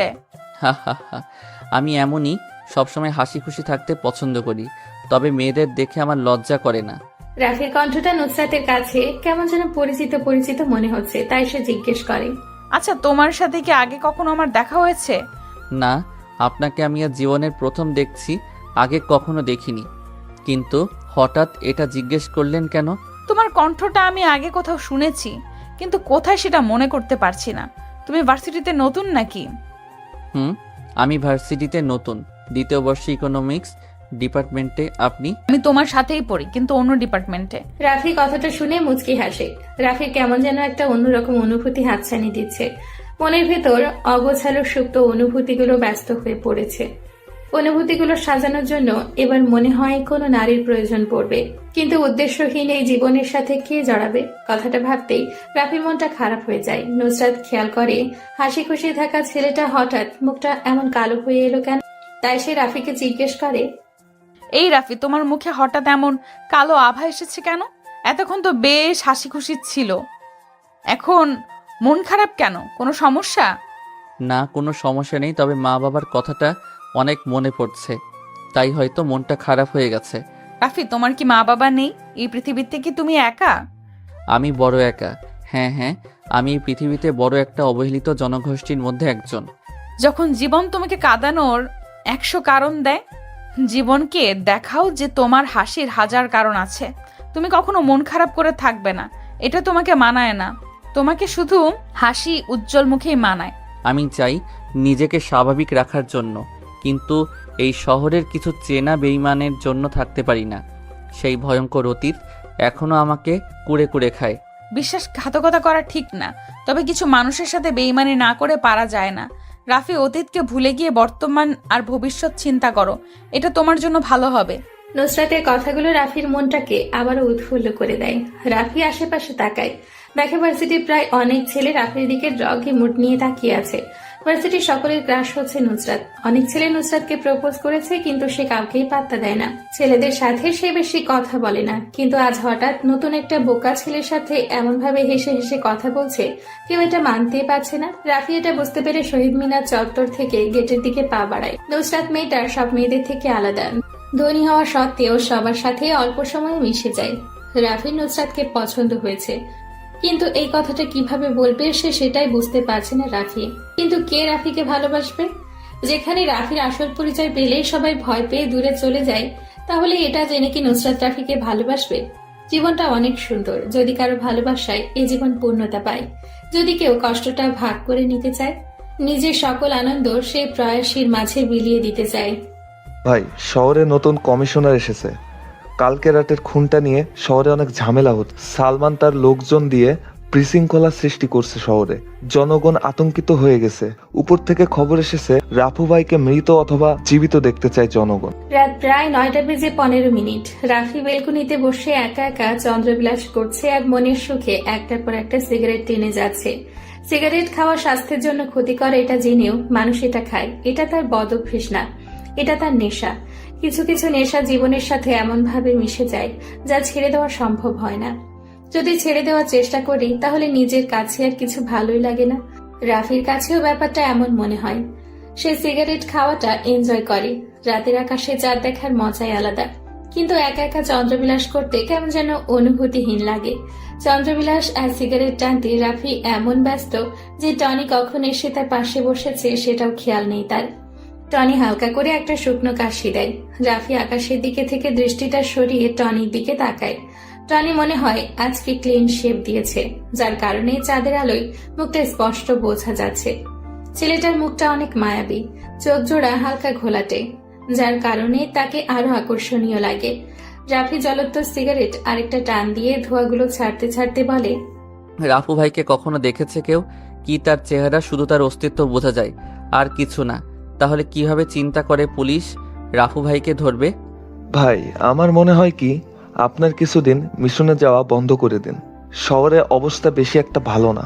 প্রতিটা রাস্তায় রাস্তায় পুলিশের কড়া নজরদারি চলছে। প্রত্যেকে দেখার জন্য কাজ করছে, আমি অদৃশ্য হয়ে তা করে বেড়াচ্ছি। রাফু ভাই না চাইলে তাকে দেখার ক্ষমতা কারো নেই। আমি আল্লাহ ছাড়া কাউকে ভয় পাই না, তবে মনের ভিতর একটা সংকোচ থেকে যায়। আমার কাছের লোকগুলো যেন আমার সাথে বেইমানিটা না করে। ভাই, অনেকদিন ধরে একটা জিনিস জানার খুব আগ্রহ মনের ভিতর উথাল পাথাল করছে। আপনি যদি অনুমতি দেন তাহলে বলবো। বল, কি জিজ্ঞেস করবি আমাকে? তবে এমন কোনো প্রশ্ন জিজ্ঞেস করবি না যেটা আমার পক্ষে উত্তর দেওয়া সম্ভব না হয়ে যায়। ভাই, আপনার আপনজনেরা কোথায়? কি আপনার অতীত? কে এই সালমান যাকে মারার জন্য আপনি এত মাইন্ড গেম খেলছেন? যেখানে আপনি একটা ফোন করলে সব ঝামেলা শেষ হয়ে যায়, সেখানে আপনি নিজে সালমানকে খুঁজে বেড়াচ্ছেন। সবকিছু আজকে আমায় খুলে বলবেন। টনির এমন প্রশ্ন শুনে কিছুক্ষণের জন্য নিস্তব্ধ হয়ে যায় রাফি। টনির মুখে আজ পর্যন্ত এমন কথা শুনেনি রাফি, কিন্তু আজ হঠাৎ নতুন করে এমন একটা প্রশ্ন করে ফেলবে ভাবতে পারছে না রাফি। যে কালো অতীতের কথা মনে হলে রাফি নিজেকে এই পৃথিবীতে অনেক একা মনে হয়। আজকে সেই ভয়ঙ্কর অতীত সম্পর্কে কাউকে প্রথমবারের মতো করে বলতে যাচ্ছে রাফি। কি হলো ভাই, বলবেন না আমাকে সেই অতীতের কথা? আমি জানতে চাই ভাই, বলেন আমাকে। টনির কথায় রাফির ধ্যান ভাঙে। রাফি আজকে নিজের ভয়ঙ্কর অতীত সম্পর্কে কাউকে বলে কিছুটা কষ্ট দূর করতে চায়। রাফি আরেকটা সিগারেট জ্বালায়। নিস্তব্ধ হয়ে পরিবেশে শোনা যাচ্ছে দুইজন মানুষের নিঃশ্বাস ফেলা নীরব শব্দ আর জোনাকি পোকার মন কাড়ানো সে পরিচিত ডাক। রাফি নিকোটিনের বিষাক্ত ধোঁয়াগুলো ছাড়তে ছাড়তে বলে, বলবো। আজ আমি প্রথম কাউকে বলবো আমার ভয়ঙ্কর অতীত সম্পর্কে। তবে আমার অতীতের কথা শুনে কিন্তু তুই কোনো কথা বলতে পারবি না। ভাই, আপনি শুরু করেন প্লিজ, আমি আর অপেক্ষা করতে পারছি না। রাফি একটা দীর্ঘ নিঃশ্বাস ফেলে বলতে শুরু করে, সময়টা আরো 10 বছর আগের, যখন আমার বয়স 15 বছর। বাবা মা, আমি, চাচা চাচি আর একটা ছোট চাচাতো ভাই নিয়ে আমাদের পরিবার ছিল। সেই পরিবারের সবচেয়ে আদরের সন্তান ছিলাম আমি। আমার বাবা আর চাচার অনেক বড় বিজনেস ছিল, শহরে অনেক নামডাক ছিল, শত্রুর কোনো অভাব ছিল না, হেসে খেলে জীবন পার হচ্ছিল আমার। কিন্তু হঠাৎ আমার সেই হাসি খুশি জীবনে নেমে আসে অন্ধকারের প্রতিচ্ছবি। রাতে বাবা মাকে জীবিত দেখে ঘুমাতে গেছি, কিন্তু সকালে ঘুম থেকে উঠে মা বাবার রক্ত রঞ্জিত গলাকাটা দেহ দেখে বেশ অবাক হয়ে গিয়েছিলাম। বাকরুদ্ধ হয়ে যাই। আমার বলার মতো কিছু ছিল না আমার। অঝরে কান্না করেছি আমি। আমাকে সান্ত্বনা দেওয়ার মতো পৃথিবীতে আর কেউ ছিল না। দিন পার হয়ে মাস আসে, আমার প্রতি সবার অবহেলা বাড়তে থাকে। চাচা চাচির মাথার বোঝা হয়ে গেলাম আমি। কেউ আগের মতো আদর করে না আমায়। খেয়েছি নাকি খালি পেটে আছি জানার চেষ্টাও করে না কেউ। কিছুদিন এইভাবে চলতে থাকার পর আমি চাচিকে বলি, ছোট মা, তোমরা সবাই আগের মতো আর আদর করো না কেন? আমার সাথে তেমন ভালো করে কথাও বলো না কেন? কি বলবো তোর সাথে? এমনিতেই আমাদের মাথার উপর বসে বসে ঘরের অন্ন নষ্ট করছিস, কোনো কিছু করিস না, সারাদিন ঘরে বসে থাকিস মা বাবার ছবি নিয়ে। এখন থেকে যদি প্রতিদিন খেতে হয় তাহলে ঘরের কাজের লোকের সাথে কাজ করে খাবি, নয়তো কাল থেকে তোর খাওয়া বন্ধ। ছোট মা, ঘরের কাজ করার জন্য তো অনেক কাজের লোক আছে, তাহলে আমাকে আবার কাজ করে খেতে হবে কেন? ঘরের কাজের লোকের বেতন কি তুই দিবি? কালকে থেকে বাড়িতে কাজের লোক কমানো হবে, দুইজনের কাজ তুই একা করবি, এটাই আমার শেষ কথা। ছোট মায়ের কথা শুনে কি বলবো বুঝতে পারছি না। বেশ অসহায় দৃষ্টিতে তাকিয়েছিলাম আমি। এই কি সেই ছোট মা যে আমাকে প্রতিবেলা নিজ হাতে খাইয়ে দিত? আমার যেন এগুলো কিছুই বিশ্বাস হচ্ছে না। মনের ভিতরে একটা রাগ সৃষ্টি হয় তাদের প্রতি। বেঁচে থাকার জন্য আমায় কষ্ট করতে হবে, তাই প্রতিদিন ঘরের কাজ করতাম। কাজের লোকের থেকে বেশি কাজ করাতো আমাকে দিয়ে। ছোট মা আর চাচাতো ভাই রফিক পায়ের উপর পা তুলে আমাকে অর্ডার দিত, আমি সেই অনুযায়ী কাজ করতাম। জীবনটা কেমন যেন বিষাক্ত বিষাক্ত মনে হচ্ছে। নিঝুম রাতে একা একা আকাশপানে তাকিয়ে মা বাবার সাথে কথা বলতাম, কেন তারা আমায় এই অভিশপ্ত দুনিয়ায় একা রেখে চলে গেছে। আমাকে কেন নিয়ে গেল না? চার দেয়ালের বদ্ধ রুমটায় নিজের কান্নাগুলো শোনার মতো কেউ ছিল না। জীবনে কখনো কারোর উপর খুব বেশি নির্ভর হওয়া ঠিক না, কারণ অন্ধকারে নিজের ছায়াও নিজেকে ছেড়ে চলে যায়। আমার কান্নার শব্দ কাউকে ব্যথিত করেনি। আমার মৃত্যুর সংবাদে ওরা কখনোই ব্যথিত হবে না। অনেকবার ভেবেছিলাম চলে যাব এই অবহেলিত পৃথিবীতে থেকে, কিন্তু নিজেকে শক্ত করেছি। মা বাবা মারা যাওয়ার 6 মাস পর আমার জীবনে সবচেয়ে বড় একটা কালো অধ্যায়ের সূচনা ঘটে। সেদিন আমার খুব জ্বর ছিল, বিছানা থেকে ওঠার ক্ষমতা আমার ছিল না, আমাকে সেবা যত্ন করার কেউ নেই। এই পৃথিবীতে আমি সেদিন ছিলাম অনেক একা। ছোট মা চিৎকার করে করে আমাকে ডাকছে। আমি এই জ্বর নিয়ে কিভাবে নিচে যাব বুঝতে পারছি না। অনেক কষ্ট করে সিঁড়ি বেয়ে বেয়ে নিচে যাই। আমার অবস্থা তেমন ভালো না। ছোট মায়ের সামনে যেয়ে বলি, ছোট মা, আমাকে এইভাবে ডাকছিলে কেন? কোনো কিছুর প্রয়োজন? ছোট আব্বু সোফার উপর আরাম করে গম্ভীর মুখ হয়ে বসে আছে আর আমার দিকে রাগী দৃষ্টিতে তাকিয়ে আছে। ছোট মা আমার কাছে এসে আমার চুলগুলো ধরে জোরে টান দিয়ে বলতে থাকে, রাফি, টাকাগুলো কোথায় লুকিয়েছিস সেটা বল। তুই আমাকে এখনো ভালো করে চিনতে পারিসনি। আমি টাকার জন্য তোকে মেরে ফেলতে 1 মিনিটও দেরি করব না। বল, টাকাগুলো কোথায় রেখেছিস? আমি বুঝতে পারছি না ছোট মা কোন টাকার কথা বলছে, তাই আমি অবাক হয়ে জিজ্ঞেস করি, ছোট মা, কোন টাকার কথা বলছো তুমি? আমি কোনো টাকা লুকিয়ে রাখিনি। মিথ্যা বলছিস কেন তুই? আমার আলমারি থেকে 10 লক্ষ টাকা তাহলে কে নিয়েছে তুই ছাড়া? আর কেউ তো আমার রুম পরিষ্কার করতে চায় না। এটাই শেষ সুযোগ, বলে দে টাকাগুলো কোথায়। এরপর আমি যা করব তুই তা কল্পনাও করতে পারবি না। ছোট মা, আমি তোমার আলমারি থেকে কোনো টাকা চুরি করিনি, বিশ্বাস করো আমাকে। সেদিন আমার কথা কেউ বিশ্বাস করেনি, শুনেনি। আমার ব্যথায় কুকড়ে ওঠা সেই মায়াবী কান্না। চাচা আর চাচি মিলে অনেক মেরেছে আমায়, মুখ দিয়ে রক্ত বের হয়েছিল আমার। চাচা ফোন দিয়ে পুলিশের হাতে উঠিয়ে দেয় আমাকে, মিথ্যা অপবাদ দিয়ে বের করে দেয় আমাকে আমার নিজের বাসা থেকে। শেষবারের মতো পিছনে ফিরে দেখি নেই আমার সেই স্বপ্নের হাসি খেলা বাড়িটা, যেখানে ছোট থেকে বড় হয়েছি। আজ সেখান থেকে মিথ্যা অপবাদ মাথায় নিয়ে পেরিয়ে যাচ্ছি। পুলিশ অফিসাররা যখন বাসার গেট পেরিয়ে যাবে, তখনই আমাদের বাসার পুরনো কর্মচারী করিম চাচা দৌড়ে আসে আমার কাছে। চাচাকে দেখে কান্না করে দেই। আমাকে অনেক আদর করত উনি। আমার কাছে এসে করিম চাচা কানে কানে বলতে থাকে, তোমার বাবা মাকে মেরেছেই তোমার ছোট মায়ের আপন ভাই সালমান, আর টাকাটাও চুরি করেছে সে। জীবনে অনেক বড় হবে তুমি, বাবার খুনের বদলা নিতে হবে তোমায়। এখানেই শেষ নয়, এখান থেকে তোমার জীবনের পথ শুরু। ভালো থেকো। করিম চাচার কথা শুনে সেদিন আমি খুব হেসেছি। পাগল হইনি, তবে সাইকো হয়ে গিয়েছিলাম আমি। মনের ভিতর অনেক কষ্ট চাপা পড়ে গিয়েছে আমার। মনে মনে একটাই নাম জপেছি আমি, সালমান। দুনিয়ার যেখানে সে থাকুক তাকে খুঁজে বের করে নিজ হাতে আমার টার্গেট। আমার একটাই লক্ষ্য, একটাই স্বপ্ন, সালমান ভাই। জেলে অনেক মানুষের সাথে পরিচয় হয় আমার। কেউ কেউ ছোট ছোট গ্যাংয়ের লিডার, আবার কেউ ছিল লিডারের কাছে লোক। 4 বছর পর জেল থেকে বের হই, মুখে দাড়ি দিয়ে আবৃত হয়ে যাই। 4 বছর পর নিজেকে নিজে দেখে চিনতে পারছিলাম না আমি। কোথায় ছিল সুন্দর সেই শৈশব, আর আজ জেল থেকে বের হওয়া একটা আসামি আমি। লাল রক্ত চোখে, জীবনের প্রথম, হাতে পিস্তল নেই। প্রথম দিকে অনেক ভয় পেতাম, কিন্তু লাইফে ভয় পেলে শুধু সময় নষ্ট। জানি আমাকে মরতে হবে, তাহলে কেন ভয় পেয়ে পিছিয়ে যাব? হয়ে যায় অদৃশ্য মাস্তান। সালমানের খোঁজ করে জানতে পারি ঢাকার ডন হয়ে যায় সে।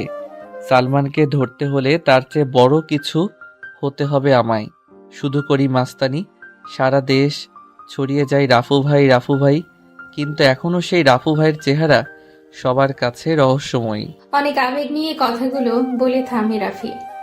রাত প্রায় শেষের দিকে দূর থেকে শোনা যাচ্ছে মসজিদে দেওয়া মুয়াজ্জিমের ফজরের আজান। আজকে রাফি মসজিদে যাবে। অনেকদিন যাবৎ নামাজ পড়া হয় না তার। শরীর থেকে শার্টটা খুলে কালো একটা পাঞ্জাবি পরে নেয় সে। মাথায় টুপিটা লাগিয়ে রওনা দেয় মসজিদের উদ্দেশ্যে। নুসরাত দেখ, কালকের বোকা ছেলেটা কি যেন নাম, ও রাফি, আজকে নতুন গেট আপ নিয়ে আসছে। মিমের কথা শুনে সবাই ক্যাম্পাসের গেটের দিকে তাকায়। একটা সুদর্শন যুবক ক্যাম্পাসে প্রবেশ করছে। পরনে তার কালো কালারের শার্ট, আগের মতো করে বুকের বোতামটা লাগানো না, স্টাইলিশ জিন্স। চোখে চশমাটা বদলে গেছে, আগেরটার মতো মোটা ফ্রেমের না। কম বেশি অনেকে রাফির দিকে তাকিয়ে আছে। আজ হঠাৎ করে এমন করে বোকা ছেলেটা সবাইকে অবাক করে দিবে ভাবতে পারছে না কেউ। রাফি নুসরাতদের দেখেও না দেখার ভান করে প্যান্টের পকেটে হাত দিয়ে চলে যায়। তখনই নুসরাত রাফিকে ডাক দেয়। রাফি যেন এ ডাকেরই অপেক্ষা করছিল। আজ মূলত সে হালকা গেট আপ চেঞ্জ করেছে নুসরাতের জন্য। রাফি নুসরাতের সামনে যেয়ে দাঁড়ায়, কোনো কথা বলে না। আগ বাড়িয়ে নুসরাতই রাফিকে জিজ্ঞেস করে, কি ব্যাপার রাফি, আজ হঠাৎ এমন গেট আপ? নতুন গার্লফ্রেন্ড পেয়েছো নাকি? গার্লফ্রেন্ড না, তবে কোনো এক প্রেয়সীকে দেখার পর থেকে মনটা কেমন যেন করছে, তাই আর কি নিজেকে হালকা চেঞ্জ করার চেষ্টা করছি। আমরা তো দেখতেই পারছি কেমন চেঞ্জ। দামি শার্ট, প্যান্ট, চোখের চশমাটাও পরিবর্তন, হাতে লেটেস্ট মডেলের নতুন ঘড়ি, শরীরে পারফিউমের তাজা গন্ধ আসছে। বাহ, বেশ ভালোই তো নিজেকে চেঞ্জ করেছো একদিনে। চেষ্টা করছি নিজেকে বদলাতে। আজ মনে হয় কিছুটা সফল হয়েছি। এই পৃথিবীতে টিকে থাকতে হলে নিজেকে আরো উন্নত করতে হবে। মানুষ যতটা সুখী হতে চায় সে ততটাই হতে পারে। সুখের কোনো পরিসীমা নেই। ইচ্ছে করলেই সুখকে আমরা আকাশ অভিসারী করে তুলতে পারি। এখন এটা বলো যে তোমার গার্লফ্রেন্ডকে, আর সে কি এই ভার্সিটিতেই পড়ে নাকি অন্য কোথাও? আমাদের সাথে পরিচয় করিয়ে দেবে কখন? কথাটা শুনে রাফি নুসরাতের কাছে যায়।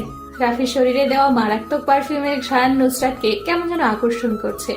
রাফি আরেকটু কাছে যেয়ে নুসরাতের কানে কানে যেয়ে বলে, অনুরোধ নয়, তবে অনুরাগে বলছি, আজ বিকেল 4টায় তোমার জন্য অপেক্ষা করব ধানমন্ডির লেকের পাড়ে।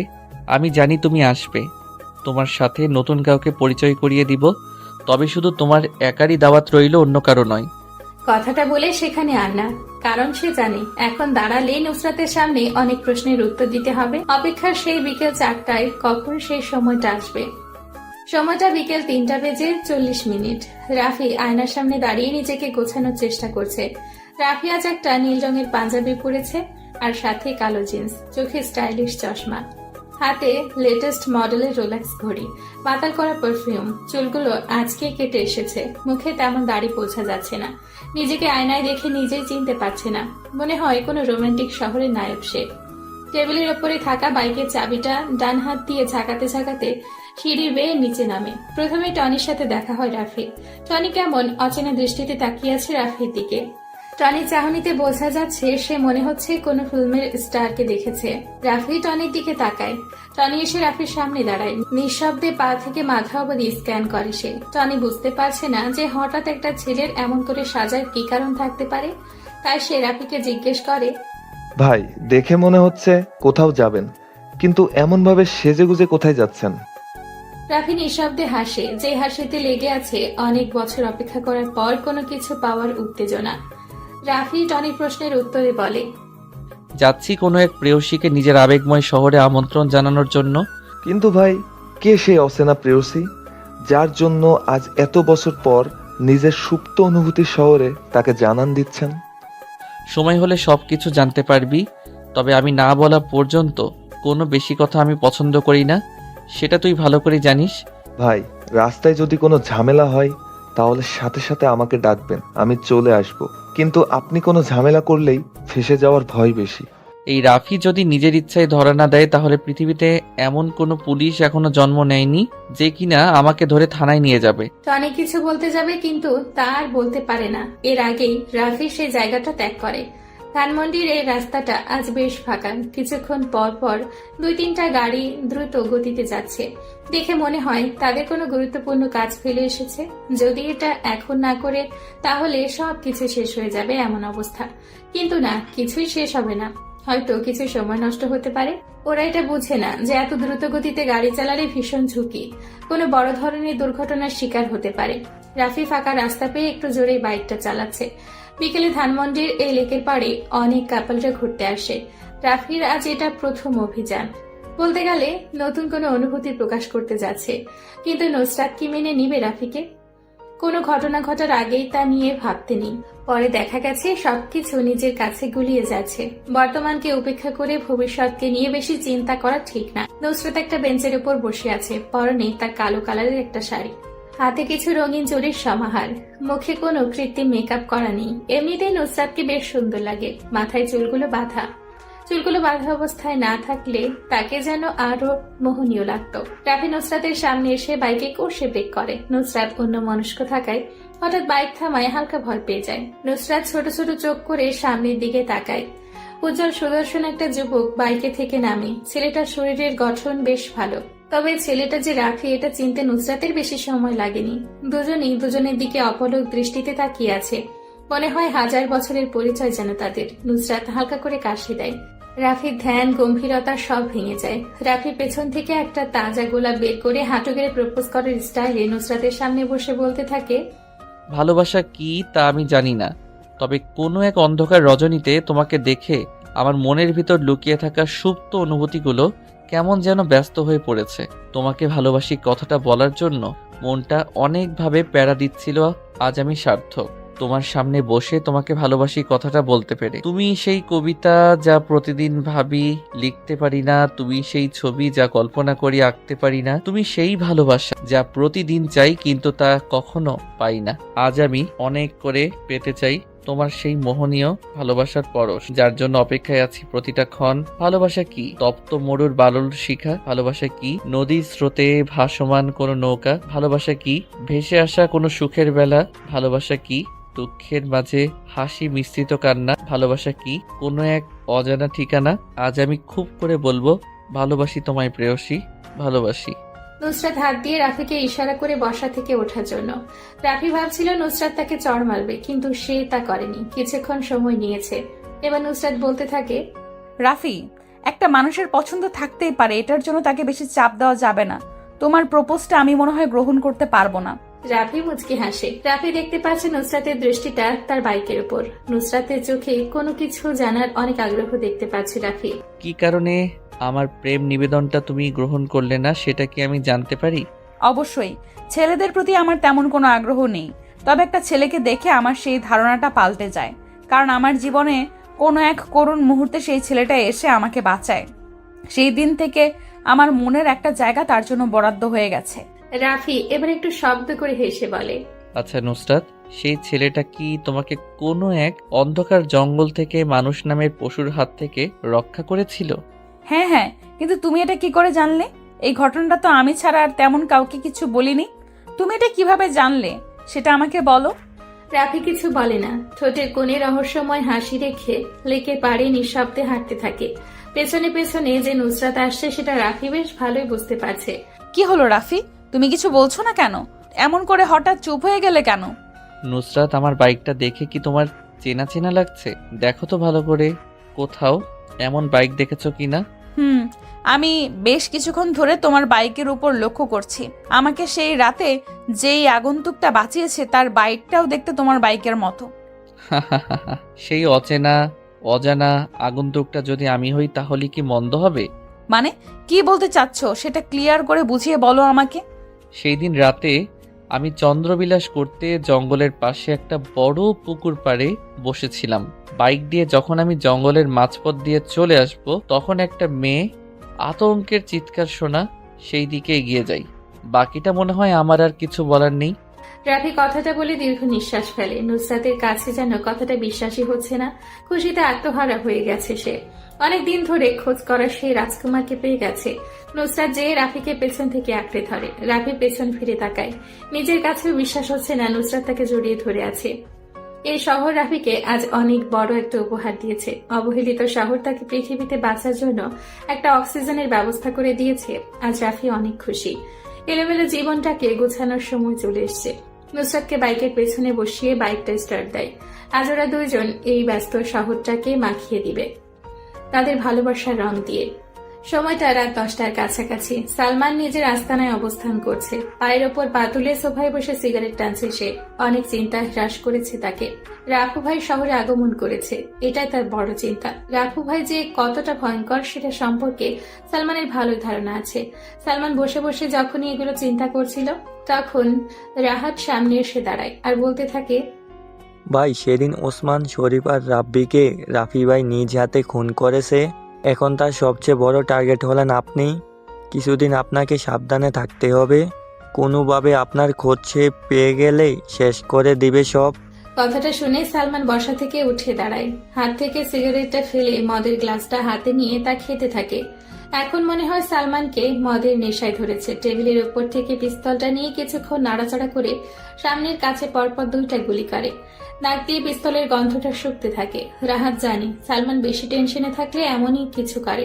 নেশাগ্রস্ত গলায় রাহাতকে উদ্দেশ্য করে বলে, রাফু আমার কিছুই করতে পারবে না। আমি নিজ হাতে ওই রাফুকে মারবো, নয়তো আমার শান্তি হবে না। নিজ হাতে কিভাবে রাফু ভাইকে মারবেন? আমরা তো এখনো পর্যন্ত তার চেহারাও দেখতে পাইনি। তাহলে কিভাবে রাফুর কাছে যাব? সে তো অদৃশ্য মাস্তান হয়, মিশনে বের হয়। আছে আছে, এমন একজন আছে যে রাফুকে অনেক কাছ থেকেই দেখেছে। কে সেই ব্যক্তি যে রাফু ভাইয়ের মতো ভয়ঙ্কর মাস্তানের সম্মুখীন হয়েছে? রাফু অনেক কাছের লোক, তার অতি বিশ্বাসের একটা ছেলে আমাকে রাফুর সামনে নিয়ে যাবে। রাফু ভাইকে সামনে থেকে মারা যাবে না, পিছন থেকে মারতে হবে। কিন্তু ভাই, আমি একটা ব্যাপার বুঝতে পারছি না, যে রাফুর সাথে সে কেনই বেইমানি করবে? টাকা টাকা, পৃথিবীর সব বিশ্বাস, বন্ধুত্ব আর যা আছে সবকিছু এই জিনিসটা দিয়ে কিনে নেওয়া যায়। আমি টাকা দিয়ে কিনে নিয়েছি তাকে। রাফুর সব খবর সে আমাকে দেবে। রাহাত ভেবে পায় না কে সেই ব্যক্তি রাফু ভাইয়ের মতো ভয়ানক মাস্তানির সাথে বেইমানি করবে। আজকে রাতের চন্দ্রটা কেমন যেন করে আলো দিচ্ছে, অন্য দিনের চেয়ে অনেকটা আলাদা। এমন চাঁদের আলো অনেক বছর পর পর দেখা যায়। বিজ্ঞানীদের মতে এই সময় চাঁদ পৃথিবীর অনেকটা কাছে চলে আসে। আগে কখনো এমন আলো দিতে দেখেনি রাফি। রাস্তার পাশে থাকা ছোট ছোট চা, পান, সিগারেট বিক্রি হয়। দোকানগুলো এখনো বন্ধ করেনি। হয়তো আজ বিক্রি বাটা অন্য দিনের চেয়ে বেশি হচ্ছে। আর হবে নাই কেন? আজ আকাশে এমন একটা চাঁদ উঠেছে, শহরের অনেক মানুষ রাস্তা দিয়ে হাঁটবে আর মনোমুগ্ধকর সেই চন্দ্রবিলাস করবে। রাফি রাস্তার পাশে ছোট দোকানে যায়। 3টা ছেলে বসে বসে চা খাচ্ছে। বয়স তেমন হবে না, 24 থেকে 25। রাফি ভালো করে লক্ষ্য করে দেখে 2টা ছেলের বাম হাতে জ্বলন্ত cigarette. Rafi 2 packet Benson cigarette নেয়। 3টা ছেলে অবাক হয়ে যায় রাফির কাণ্ড দেখে। যেখানে মানুষ টাকার জন্য 5 টাকার পাইলট সিগারেট খায়, সেখানে তো রাফি 700 টাকা দিয়ে 2 প্যাকেট বেনসন সিগারেট নিচ্ছে। রাফি নতুন প্যাকেট থেকে একটা সিগারেট বের করে দোকানের লাইটার দিয়ে সিগারেটে আগুন জ্বালায়। 2টা টান দিয়ে পেছনে ফিরে তাকায় রাফি। 3টা ছেলে লোভনীয় দৃষ্টিতে চেয়ে আছে তার দিকে। মুচকি হেসে রাফির প্যাকেট থেকে আরো 3টা সিগারেট বের করে ছেলে 3টার হাতে দেয়। মোটামুটি ছেলেগুলোর মুখে তৃপ্তির হাসি দেখা মিলল। ওরা যেন এই সিগারেটের আশায় রাফির দিকে চেয়েছিল। রাফি দোকান ত্যাগ করে। মানুষের সাথে বেশি মিশে গেলে সম্মান কমে যায়, নিজের কোনো মূল্য থাকে না অন্যের কাছে, যার কারণে সেই মানুষগুলো যখন তখন যে কোনো কথা লিমিট ক্রস করে বলে ফেলতে পারে। রাফি যা ভেবেছিল তাই হলো। আজকে রাস্তায় অনেক লোক হাঁটতে বের হয়েছে। কারো হাতে আছে জ্বলন্ত সিগারেট, আবার কারো হাতে দামি মোবাইল। রাফি চিন্তা করছে, এই অপরূপ সৌন্দর্যের রাতে যদি নুসরাত পাশে থাকতো তাহলে কতই না ভালো হতো, কিন্তু আজ মনে হয় না সেই আশাটা পূরণ হবে। আর দেখ, তোর পাখিকে নিয়ে কেউ উড়াল দিচ্ছে মনে হয়। পাখি এবার বন্ধ খাঁচা থেকে মুক্ত আকাশে উড়াল দিয়েছে, তুই চাইলেও আর ধরে আনতে পারবি না। আরাফ বাইকের উপর আরাম করে বসে বসে সিগারেট ফুঁকছিল। তখনই রিফাত হাসির ছলে জোরে কথাটা বলে। আরাফ রিফাতের দিকে তাকায়, দেখে রিফাত ভার্সিটির গেটের দিকে তাকিয়ে কথাটা বলেছে। হাত দিয়ে রিফাতকে সরিয়ে গেটের দিকে তাকায় সে। কালো কালারের নিউ মডেলের নতুন বাইক R15 V3 নিয়ে রাফি প্রবেশ করেছে। পেছন থেকে রাফিকে জড়িয়ে ধরে আছে নুসরাত। এটা দেখে অনেক রেগে যায় আরাফ। রিফাত, শাউন, মাসুদ, তোরা সবাই যে হকি স্টিক, স্ট্যাম্প যা আছে সব নিয়ে আয়। আজকে এই রাফির বাচ্চাকে আমি শেষ করে দেব। ওর সাহস হয় কি করে আমার ভালোবাসার মানুষকে নিয়ে বাইকে করে ভার্সিটিতে আসার? আরাফের কথা শুনে সবাই চলে যায় জিনিসগুলো আনার জন্য। রাফি আজকে অনেক চেঞ্জ হয়ে ভার্সিটিতে এসেছে। সাদা কালারের চেক শার্ট, কালো জিন্স, হাতে লেটেস্ট মডেলের ঘড়ি, পায়ে সাদা কনভার্স, চোখে স্টাইলিশ চশমা। বাইকের পেছনে তার ভালোবাসার মানুষটা বসা। মনের মধ্যে কেমন যেন আলাদা একটি ফিলিংস আসছে। রাফি বাইকটা থামায়। সামনে আরাফ আর তার বন্ধুরা হাতে স্ট্যাম্প স্টিক নিয়ে দাঁড়িয়ে আছে। রাফি আর নুসরাত বাইক থেকে নেমে দাঁড়ায়। রাফিকে কোনো কিছু বলার সুযোগ না দিয়েই আরাফ তার হাতে থাকার শক্ত স্টিকটা দিয়ে জোরে একটা বাড়ি মারে রাফির পায়ে। রাফি ব্যথায় কুঁকড়ে ওঠে, তবে সে এটা প্রকাশ করে না, শক্ত হয়ে দাঁড়িয়ে থাকে। ঠোঁটের কোণে ঝুলে আছে হতাশা ডাকা সেই হাসি। নুসরাত সামনে এগিয়ে আসবে, তার সে পারে না। রাফি হাতের ইশারায় নুসরাতকে থামিয়ে দেয়। আরাফ একটু এগিয়ে যায় রাফির দিকে। রাফির কলারটা ধরে ভার্সিটির সবার সামনে নিয়ে আসে। রাফি কিছুই বলে না। আরাফ জোরে চিৎকার করে বলে, আমি নুসরাতকে পছন্দ করি, এটাই ক্যাম্পাসে সবাই ভালো করে জানি। তাই কোনো ছেলে নুসরাতের আশেপাশে ঘেঁষে না, কিন্তু তুই সেই দুঃসাহস করেছিস। আজ আমি তোর এমন অবস্থা করব যা দেখে ভার্সিটির সবাই ভয় পেয়ে যাবে। আমি কি আমার কোনো ছোট ভাইকে এখানে ডাকতে পারি? বেশি সময় নিব না, জাস্ট 10 মিনিট। রাফি কথাটা বলে আরাফের উত্তরের অপেক্ষায় তাকিয়ে থাকে। কম বেশি সবাই রাফির দিকে চেয়ে আছে। রাফি যে আজকে অনেক বড় বিপদে পড়েছে, কিন্তু সাহায্য করার মতো এই ভার্সিটিতে কেউ নেই। রাফির কথাটা শুনে আরাফ হাসতে হাসতে বলে, ডাক তুই, তোর কোন বাপকে এখানে ডাকবি? আজ আমার দেওয়া শাস্তি থেকে তোকে কেউ বাঁচাতে পারবে না। রাফির প্রশ্নের উত্তর সে পেয়ে গেছে। মুচকি হেসে সবার থেকে একটু দূরে যেয়ে পকেট থেকে দামি মোবাইলটা বের করে কাকে যেন ফোন দেয়। 2 মিনিট কথা বলে রাফি আগের জায়গায় এসে দাঁড়ায়। আরাফ এখন 10 মিনিট সময় অপেক্ষা করবে। আরাফ হাত দিয়ে কাউকে একটা চেয়ার আনতে পাঠায়। 4 পায়া বিশিষ্ট নীল কালারের চেয়ারে পায়ের উপর পা তুলে বসে আছে আরাফ। 10 মিনিট অপেক্ষা করতে করতে একটা সিগারেট খাওয়া যাক, যেমন ভাবনা তেমন কাজ। আরাফ একটা সিগারেট জ্বালায়। সবাই জানি আরাফের ক্ষমতা কতটা উপরে। আরাফ নিজের হাতে থাকা ঘড়ির দিকে তাকায়। রাফির দেওয়া 10 মিনিট শেষ। যাদের হাতে ঘড়ি আছে সবাই নিজেদের ঘড়িতেই সময়টা দেখে নেয়। 10 মিনিট শেষ, কিন্তু এখনো কেউ আসছে না। রাফির মোবাইলে টুং করে একটা মেসেজ আসার শব্দ হয়। আরাফ সিগারেটটা নিচে ফেলে দেয়, বসা থেকে উঠে দাঁড়ায়। রাফির কাছে এসে বলে, নিজের হাতের ঘড়ির দিকে একটু তাকা, 10 মিনিট তো শেষ। তো ছোট ভাই কি আসবে না তোকে বাঁচাতে? হা হা হা, রাফির সময় দেখতে হয় না, সে নিজেই সময়কে নিজের অস্তিত্বে ঘোরায়। ছোট ভাই তো কখন এসে বসে আছে, কিন্তু তোরা কখন অ্যাকশন শুরু করবি সেটার অপেক্ষায় বসে আছে। রাফির কথা শুনে উপস্থিত সবাই ক্যাম্পাসের গেটের দিকে তাকায়, কিন্তু কাউকে আসতে দেখতে পাচ্ছে না। তাহলে কি রাফি মিথ্যা কথা বলছে? কিন্তু এখানে মিথ্যা বলে লাভ কি? বড় কোনো ধরনের সমস্যা এখানে আজ হবেই। কোথায় তোর ছোট ভাই? আমি দেখতে পারছি না কেন? নাকি আমার ভয়ে লেজ গুটিয়ে পালিয়েছে? রাফি কখনো কাউকে মিথ্যা কথা বলে না, এটা তার পছন্দ না। আমি একবার যখন বলেছি তখন তো নিশ্চয়ই আমার ছোট ভাই এসেছে, কিন্তু সে সবার চোখের আড়ালে। তোর দেখে অনেক মুখ ফুটেছে। এতদিন দেখতাম ভার্সিটিতে বোকার মতো আসতি, এখন মেয়ে পেয়ে নিজেকে পুরো চেঞ্জ। ভালো, বেশ ভালো। তোর এই পরিবর্তনটা আমার কাছে খুব ভালো লেগেছে। হা হা, আমি নিজেকে পরিবর্তন করেছি ঠিকই, কিন্তু সেটা কোনো মেয়ের জন্য নয়। তোর এত সাহস আসে কোথা থেকে সেটাই বুঝতে পারছি না। সাহস ছোট থেকেই আমার। আজ নুসরাতের ভালোবাসার জোরটা একটু বেশি। আজ ভালোবাসা তোর মুখ থেকে আমি চিরতরে শেষ করে দিব, আর কখনো নুসরাতের দিকে তাকাতেও সাহস পাবি না তুই। কথাটা বলে আরাফ নিজের ডান পাটা দিয়ে রাফির বুকে জোরে লাথি মারে। রাফি একটু দূরে ছিটকে পড়ে। রাফি নিচে থেকে উঠে দাঁড়ায়। আরাফ যে রাফির মুখের পাশে সজোরে কিল মারে। আরাফ এত জোরে মারে যার কারণে রাফির ঠোঁট কেটে গলগল করে রক্ত বের হতে থাকে। রাফি ডান হাত দিয়ে ঠোঁটের কাছ থেকে রক্তটা নিয়ে দেখে উচ্চ কণ্ঠে হাসতে থাকে। আরাফ বোকা বনে যায়। একটা ছেলে ঠোঁট ফেটে রক্ত বের হচ্ছে সেটা দেখেও সে কিভাবে হাসতে পারে? রাফি কি পাগল হয়ে গেছে নাকি কেউ কিছু বুঝতে পারছে না? রিফাত পেছন থেকে রাফির কাছে যেয়ে দাঁড়ায়। হাতে থাকা স্ট্যাম্পটা রাফিকে বাড়ি মারবে, তখনই কোত্থেকে একটা স্নাইপারের বুলেট এসে রিফাতের ডান পায়ে লাগে। রিফাত নিচে পড়ে যায়। ব্যথায় তার অবস্থা খারাপ, পা থেকে রক্ত পড়তে থাকে। সে নিচে বসে বসে দুই হাত দিয়ে রক্ত বন্ধ করার বৃথার চেষ্টা করে। রাফি শব্দ করে হাসে। এই হাসিটা যেন আরাফের পছন্দ হয় না। রাফির হাসি তার কাছে বিষের মতো মনে হচ্ছে। সাবধানতা বজায় রেখে আরাফ ডান হাতে স্টিকটা নিয়ে রাফির দিকে এগিয়ে যায় মারার জন্য, কিন্তু সেটা আর পারে না। আরাফের আগেই গরম একটা বুলেট এসে আরাফের ডান হাতে লাগে। তার হাত থেকে শক্ত স্টিকটা নিচে পড়ে যায়। বাম হাত দিয়ে ডান হাতের উপর চেপে ধরে, কিন্তু এই ব্যথা যেন একটুও কমার নয়। এখন যদি মৃত্যু হয়ে যেত তাহলে ভালো হতো। এই অসমাপ্ত ব্যথা সহ্য করার মতো না। আরাফদের এই করুণ অবস্থা দেখে পেছনে হাতে স্টিক নিয়ে দাঁড়িয়ে থাকা দুইটা ছেলে দৌড়ে পালিয়ে যায়। উপস্থিত কেউ বুঝতে পারছে না কোথা থেকে স্নাইপার লাগানো বুলেট এসে লাগছে আরাফদের শরীরে। সবাই অধীর আগ্রহ নিয়ে দেখে যাচ্ছে। রাফি চেয়ারটা টেনে বসে, একটা সিগারেট জ্বালায় সে। পরিবেশটা এখন শান্ত, তবে কিছুক্ষণ পর কি হবে জানা নেই কারো। সবার কাছে রাফিকে কেমন যেন অচেনা লাগছে। কেউ আগে কখনো রাফির এমন অবাক করা কাণ্ড দেখেনি। রাফি সিগারেটের বিষাক্ত ধোঁয়াগুলো উপরের দিকে ছাড়তে ছাড়তে বলে, আরাফ, কেমন লাগলো আমার শেষ খেলাটা? এতক্ষণ ধরে আমি তোকে কিছু বলিনি, এর মানে এই না যে আমি বোকা, আমি কিছু বলতে পারবো না। আমি শত্রুকে মারতে একটু টাইম নেই, দেখতে চাই শত্রু আমার প্রতি কতটা কঠোর হতে পারে। কুত্তার বাচ্চা, তোকে আমি দেখে নিব। তুই আমাকে চিনিস না, আমি কে, কি আমার ক্ষমতা, এই সম্পর্কে তোর কোনো ধারণা নেই।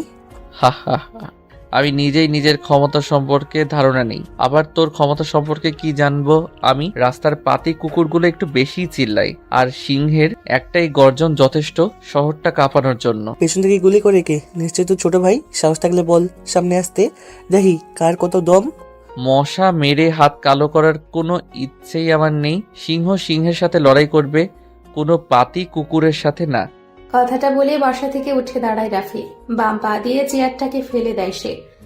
সামনে যে নুসরাতের হাতটা ধরে সে। পেছন থেকে চিৎকার দিয়ে আরাফ বলে, রাফি, তোর সাথে আমার আবার দেখা হবে। এখন সময়টা তোর ছিল, কিন্তু তখন আমি সময়টাকে নিজের করে নিব। চ্যালেঞ্জ রইল। আরাফের কথা শুনে রাফি মাথাটা বাঁকা করে জোরে বলে, দাওয়াত রইল আমাদের নীরব বিচ্ছিন্ন শহরে। নিজের শহরে ডেকে এনে ভালো খাতিরদারি চলে আসিস। রাফি কথাটা বলে সেখানে আর দাঁড়ায় না। নুসরাতকে বাইকের পেছনে বসিয়ে রওনা দেয় তাদের গন্তব্যে। রাত 12টা কিংবা 1টা হবে। বাহিরে মুষলধারে বৃষ্টি পড়ছে। শহরটাই বৃষ্টিতে ভিজতে ভিজতে পরিষ্কার হয়ে যাচ্ছে, কিন্তু এই শহরের কিছু মানুষের মন এখনো পরিষ্কার হয়নি। ভেতরে রয়ে গেছে অহংকার, হিংসা, মিথ্যা, আরো কত কিছু। মিরপুরের এই রাস্তাটা আজ বড্ড ফাঁকা। কোথাও কোনো মানুষের আনাগোনা নেই। নিস্তব্ধ হয়ে গেছে ব্যস্ত শহরটা। দূর থেকে ল্যাম্পপোস্টের আলোয় স্পষ্ট দেখা যাচ্ছে মিরপুরের এই নীরব রাস্তায় একদল লোক দাঁড়িয়ে আছে। পরনে সবার রেইনকোট। কারোর রেনকোট কালো কালারের, আবার কারোটা হলুদ। কেন তারা এভাবে বৃষ্টির মধ্যে রাস্তায় দাঁড়িয়ে আছে? কি তাদের উদ্দেশ্য? রাফি আজকে রাতে মিশনের জন্য প্রস্তুত হয়ে গেছে। কালো কালারের পরিহিত রেনকোটটা পরে বাইকটা স্টার্ট দেয়। আজকে বাইরে অনেক বৃষ্টি, রাস্তাটা পুরো ফাঁকা। নিজের বাবা মায়ের মৃত্যুর প্রতিশোধ নিতে সালমানের মৃত্যু ঘোষণা করতে যাচ্ছে রাফি। সন্ধ্যা থেকে রাফি টনিকে দেখছে না, যার কারণে একাই মিশনে বের হয় রাফি। মিরপুরের স্টেডিয়ামের পাশের রাস্তায় এসে বাইকটা থামায় রাফি। সামনে অনেকগুলো লোক রেনকোট পরে দাঁড়িয়ে আছে। তাদের মধ্যে থেকে চেয়ারে বসে থাকা লোকটাই যে সালমান সেটা বুঝতে রাফির কোনো অসুবিধে হলো না। রাফি সামনের দিকে এগিয়ে যায়। সালমানের সামনে একটা চেয়ার খালি পড়ে আছে। রাফি যেয়ে সেটাতে পায়ের ওপর পা তুলে বসে। বৃষ্টির আমেজটা কমে আসছে, কিন্তু জোর বেগে হাওয়াটা থামা নামই নিচ্ছে না। গাছ থেকে পানি পড়ার টইটুম্বুর আওয়াজটা এখন পরিবেশটাকে আরো রহস্যময় করে তুলছে। দুজনের মধ্যে নীরবতা বিরাজ করছে, কিন্তু এই সময় নীরবতা যেন শোভা পাচ্ছে না। তার নীরবতা ভেঙে প্রথমে সালমান বলতে শুরু করে, আমার সামনে এখন বসে আছে বাংলাদেশের সবচেয়ে বড় মাফিয়া লিডার রাফু ভাই। একটা শহর কাঁপাতে তার নিজের নামটাই যথেষ্ট। সে কেন আমাকে মারার জন্য এত গেম কেন সেটা বুঝতে পারছি না। কি কারণে আমি তার শত্রু হয়ে গেছি? আমি কাউকে মারার আগে বলি না কি কারণে তাকে মেরেছি। রাফু ভাই, কোথায় আপনার সৈন্যদল? আমার পেছনে তাকিয়ে দেখেন, কত সৈন্য দাঁড়িয়ে আছে আমাকে রক্ষা করার জন্য। আপনি একা তো আমাকে মেরে এখান থেকে চলে যেতে পারবেন না। তোকে পাহারা দেওয়ার জন্য এত পালা কুত্তার প্রয়োজন হয়, কিন্তু আমার কাউকে প্রয়োজন হয় না। আমি একাই 100। আজ আর সেই পুরনো ডায়লগে কাজ হবে না। এই শহরে একটাই বাঘ থাকে, তার নাম সালমান খান। আমার কথায় শহরটা চলে। তুই কি করবি আমার? ছোট একটা শহর তোর কথায় চলে, কিন্তু আমার কথায় পুরো দেশের মাফিয়া পোলাপান চলে। আজ তোকে বাঁচাতে কেউ আসবে না, সেটা আমার বড় দুঃখ, কিন্তু আমার কিছু করার নেই। আজ আমি নিজ হাতে তোকে মারবো। সময় কার কখন বদলে যায় সেটা বলা যায় না, কিন্তু আমি বলতে পারি আজ এখানে তুই বেঁচে থাকবি না। আমি বসে বসে দেখব তুই একা কি করতে পারিস। কথাটা শুনে রাফি বসা থেকে উঠে দাঁড়ায়। পেছন থেকে পিস্তলটা বের করে পরপর 4টা গুলি করে। চোখের পলকের আগে সালমানের পেছনে দাঁড়ানো লোকগুলোর কারো মাথায়, কারো পায়ে, বুকে গুলি লাগে। কেউ রাফিকে গুলি করার সময় পায় না। রাফি পিস্তলটা রিলোড দিয়ে আবার এসে সালমানের সামনে চেয়ারে বসে পড়ে। সালমান জানে রাফি অনেক ভয়ানক মাস্তান, কিন্তু আজ প্রথম তা নিজের চোখের সামনে দেখল। রাফি রক্তের নেশায় মেতে উঠেছে। শত্রুর তাজা রক্তের গন্ধ যেন তার কাছে অতি প্রিয়। সালমান রাফিকে উদ্দেশ্য করে বলে, 4 জন লোক মেরে নিজেকে রাফিয়ান দাবি করা, বোকার স্বর্গে বাস করা একই কথা। পিছনে ফিরে তাকিয়ে দেখ, আর মাত্র 2 জন লোক আছে, কেউ বেঁচে নেই। রাফির কথা শুনে সালমান পেছনে ফিরে তাকায়। দেখে 2 জন ছেলে বাদে কেউ বেঁচে নেই, সবাই নিচে পড়ে আছে। তাদের নিথর দেহ দেখে সালমান ভয় পেয়ে যায়, কিন্তু রাফির সামনে তা প্রকাশ করছে না। সালমান মুচকি হেসে নিজেকে স্বাভাবিক করে নেয়। রাফি একটু অবাক হয় সালমানের এমন মুচকি হাসি দেখে। কি হলো, তুই এমন করে হাসছিস কেন? হাসবো না বা কেন? আমার হাসির কারণ আছে, তাই আমি হাসতেছি। সালমান কখনো কারণ ছাড়া হাসে না। সালমানের রহস্যময় কথাটা রাফির সহ্য হয় না। পিস্তলটা পেছনের দিকে তাক করে পরপর 2টা গুলি করে পেছনে 2টা ছেলেও পিছঢালা ভেজা রাস্তার উপর পড়ে যায়। সালমান আরো জোরে হাসতে থাকে। রাফি যে সালমানের রেইনকোটের কলার ধরে বলতে থাকে, শেষ, তোর পালা কুকুরগুলো সব মোড়ে রাস্তায় পড়ে আছে, পিছনে তাকিয়ে দেখে নে, তোকে এখনই শেষ করে দিব আমি। চালাগুলি দেখি কেমন বুকের পাটা তোর। এখনো অনেক মাইন্ড গেম খেলার বাকি আছে, সেটা শেষ করে নেই আগে। আমি আর অপেক্ষা করতে চাই না, সময় অনেক দিয়েছি। আর না, আজ আমি এখানেই খেলা শেষ করে দিব। নো নো মিস্টার রাফু ভাই, সেই ভুলটা করবেন না। নিজেই নিজের বিপদ ডেকে আনবেন না। হঠাৎ কারো গলার শব্দ পেয়ে রাফি আর সালমান সেদিকে তাকায়। বাইকে হেলান দিয়ে কোনো এক আগন্তুক দাঁড়িয়ে আছে। পরনে তার কালো রেইনকোট, মাথায় বড় হুডওয়ালা টুপি, মুখে একটা মাস্ক। আগন্তুক দেখতে অনেকটা রাফির সাথে মিল আছে। কে এই আগন্তুক? রাফির নিজের ধারণার বাইরে, কিন্তু আগন্তুকের গলার কণ্ঠটা রাফির অনেক পরিচিত। তবে রাফি সেটা মনে করতে পারছে না। আগন্তুককে দেখে সালমান জোরে জোরে হাসতে থাকে আর বলতে থাকে, চলে এসেছে আমার মাইন্ড গেমার। রাফু, তুই চাইলে আমাকে আজ মারতে পারবি না, কারণ তোর একটা বড় জিনিস আমার কাছে আছে। কি সেই জিনিস যেটা তার কাছে আছে? আরে এত উত্তেজিত হচ্ছিস কেন? জানবি কি তোর জিনিস আর দেখতেও পারবি। অনেক সময় হয়ে গেছে সিগারেট খাওয়া হয় না। আমি সিগারেটটা জ্বালিয়ে নিই, তারপর তোর সাথে কথা বলছি। সালমান রেনকোটের সামনের পকেট থেকে একটা সিগারেটের প্যাকেট আর লাইটারটা বের করে। সিগারেটের প্যাকেটে মনে হয় একটাই সিগারেট ছিল। সালমান সিগারেটটা ঠোঁটে চাপে, খালি প্যাকেটটা নিচে ফেলে দেয়। রাফি ভেবে পায় না কি এমন জিনিস যেটা সালমানের কাছে আছে। নুসরাত? না, নুসরাত কেন হবে? সালমান নুসরাতের খবর কিভাবে পাবে? কেউ তো জানে না নুসরাতের কথা। তাহলে কি জিনিস? রাফি আর ভাবতে পারছে না, তাই উচ্চ স্বরেই বলে ওঠে, আমার জিনিসটা কি সেটা দেখা আমি আর অপেক্ষা করতে পারছি না। হা হা হা। জিনিসের জন্য রাফু ভাই অনেক পাগল দেখছি। এই বের কর, আনো রাফু ভাইয়ের অমূল্য সম্পদ। আগন্তুকটা সালমানের গাড়ির দরজাটা খুলে ভেতর থেকে একটা মেয়েকে বের করে আনে। মেয়ের হাত দুটো পেছন দিয়ে বাঁধা, মুখে টেপ লাগানো। আগন্তুক মেয়েটার মুখ থেকে টেপটা সরিয়ে নেয়। রাফি দূর থেকে দেখতে পায় মেয়েটা আর কেউ না, নুসরাত। কিন্তু সালমান নুসরাতের সম্পর্কে কিভাবে জানলো? রাফি নুসরাতকে এমন অবস্থায় দেখে রেগে যায়। সালমান, তুই নুসরাতকে ধরে এনে অনেক বড় ভুল করে ফেললি। ঠিক সময়ে এমন ভুল কাজ করার আমার স্টাইল। যতক্ষণ পর্যন্ত নুসরাত আমার কাছে থাকবে ততক্ষণ তুই আমার কিছুই করতে পারবি না।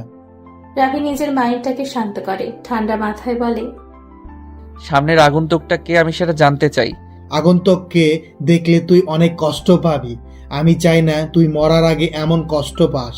কে মরবে কে বেঁচে থাকবে সেটা সময় বেশি ভালো জানে। আগন্তুককে বল মুখ থেকে মাস্কটা খুলতে। সালমান হাত দিয়ে কিছু একটা ইশারা করে। সামনে থাকা আগন্তুক মুখ থেকে মাস্কটা সরিয়ে নিচে ফেলে দেয়। দূরে ল্যাম্পপোস্টের আলোয় মুখটা কিছুটা বোঝা যাচ্ছে যে আগন্তুকটা টনি। রাফি অনেকটা চমকে ওঠে টনিকে এইভাবে দেখে। বেইমান, সবাই বেইমান। টনিকে এত বিশ্বাস করতো রাফি, কিন্তু কি করলো? সে বেইমানি করলো। টনি, তুই এখানে এই অবস্থায় কেন? ভাই টাকা টাকা সবই তার খেলা। সালমান ভাই আমাকে 10 কোটি টাকার অফার করে তোমার সাথে বেইমানি করার জন্য, তাই আমিও তাই করি। তোর টাকা প্রয়োজন, আমি দিতাম তোকে টাকা, এর থেকে বেশি, কিন্তু তুই সেটা না করে আমার সাথে বেইমানি করলি। কিছু করার নেই রাফু, টাকার জন্য সবাই সবকিছু করতে প্রস্তুত আছে। রাফি আর সহ্য করতে পারে না, খেলাটা এখানেই শেষ করা দরকার। রাফির কোমরের কাভার পয়েন্ট থেকে ছোট্ট একটা পিস্তল বের করে, চোখের পলকের আগে 2টা গুলি করে। একটা যেয়ে টনির কপাল ভেদ করে বাইরে চলে যায়। টনি নিস্তেজ হয়ে নিচে পড়ে যায়। আরেকটা বুলেট যেয়ে সালমানের বাহুতে লাগে। ব্যথায় কুকড়ে ওঠে সালমান। নুসরাত ভয় কাঁপছে। রাফি সালমানের দিকে এগিয়ে যায়। পিস্তলটা রিলোড দিয়ে নেয় রাফি। সালমান ভয় পেয়ে যায়। রাফিকে দেখে সে ভয়ে পিছোতে থাকে। রাফি সালমানকে থামানোর জন্য আরেকটা গুলি করে তার পায়ে। সালমান ভয়কাতর চেহারা নিয়ে কাঁপা কাঁপা গলায় বলে, রাফু ভাই, আমাকে ছেড়ে দিন। আমি আপনার কি এমন ক্ষতি করেছি যার কারণে আমাকে এইভাবে শাস্তি দিচ্ছেন? মনে করে দেখ, আজ থেকে প্রায় 10 বছর আগে ঢাকার সবচেয়ে ধনী বিজনেসম্যান আশরাফ চৌধুরী আর তার স্ত্রীকে কোনো এক আধার রাতে খুন করে চলে গিয়েছিলি তুই। মনে আছে সেই কথা? না ভাই, আমি তেমন কোনো খুন করিনি। মিথ্যা কথা আমার একটু সহ্য হয় না, তুই সত্যি কথা বল, বেঁচে যাবি। হ্যাঁ ভাই, আমি নিজেই খুন করেছি, কিন্তু সেই 10 বছর আগের ঘটনার সাথে আপনার কি সম্পর্ক? সম্পর্কটা গভীর। সেই আশরাফ চৌধুরীর ছেলে আমি। দেখ, ভালো করে দেখ, আমাকে চিনতে পেরেছিস কিনা। রাফি মুখ থেকে মাস্কটা খুলে ফেলে দেয়। সালমান এবার মুখ ফুটে বলে ওঠে, রাফি তুমি, কিন্তু এটা কি করে সম্ভব? রাফি আর কোনো প্রশ্নের জবাব দিতে চায় না। পিস্তলটা সালমানের দিকে তাক করে ট্রিগারের জোরে একটা চাপ দেয়। গরম বুলেটটা যেয়ে সালমানের মাথায় লাগে। মাথা থেকে তাজা রক্ত বের হয়ে পিছঢালা ভেজা কালো রাস্তায় পড়ছে।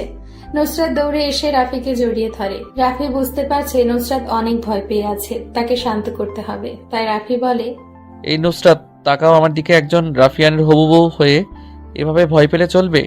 নুসরাত মাথাটা উঁচু করে রাফির দিকে তাকিয়ে বলে, রাফি, তুমি এই মাস্তানি ছেড়ে দাও।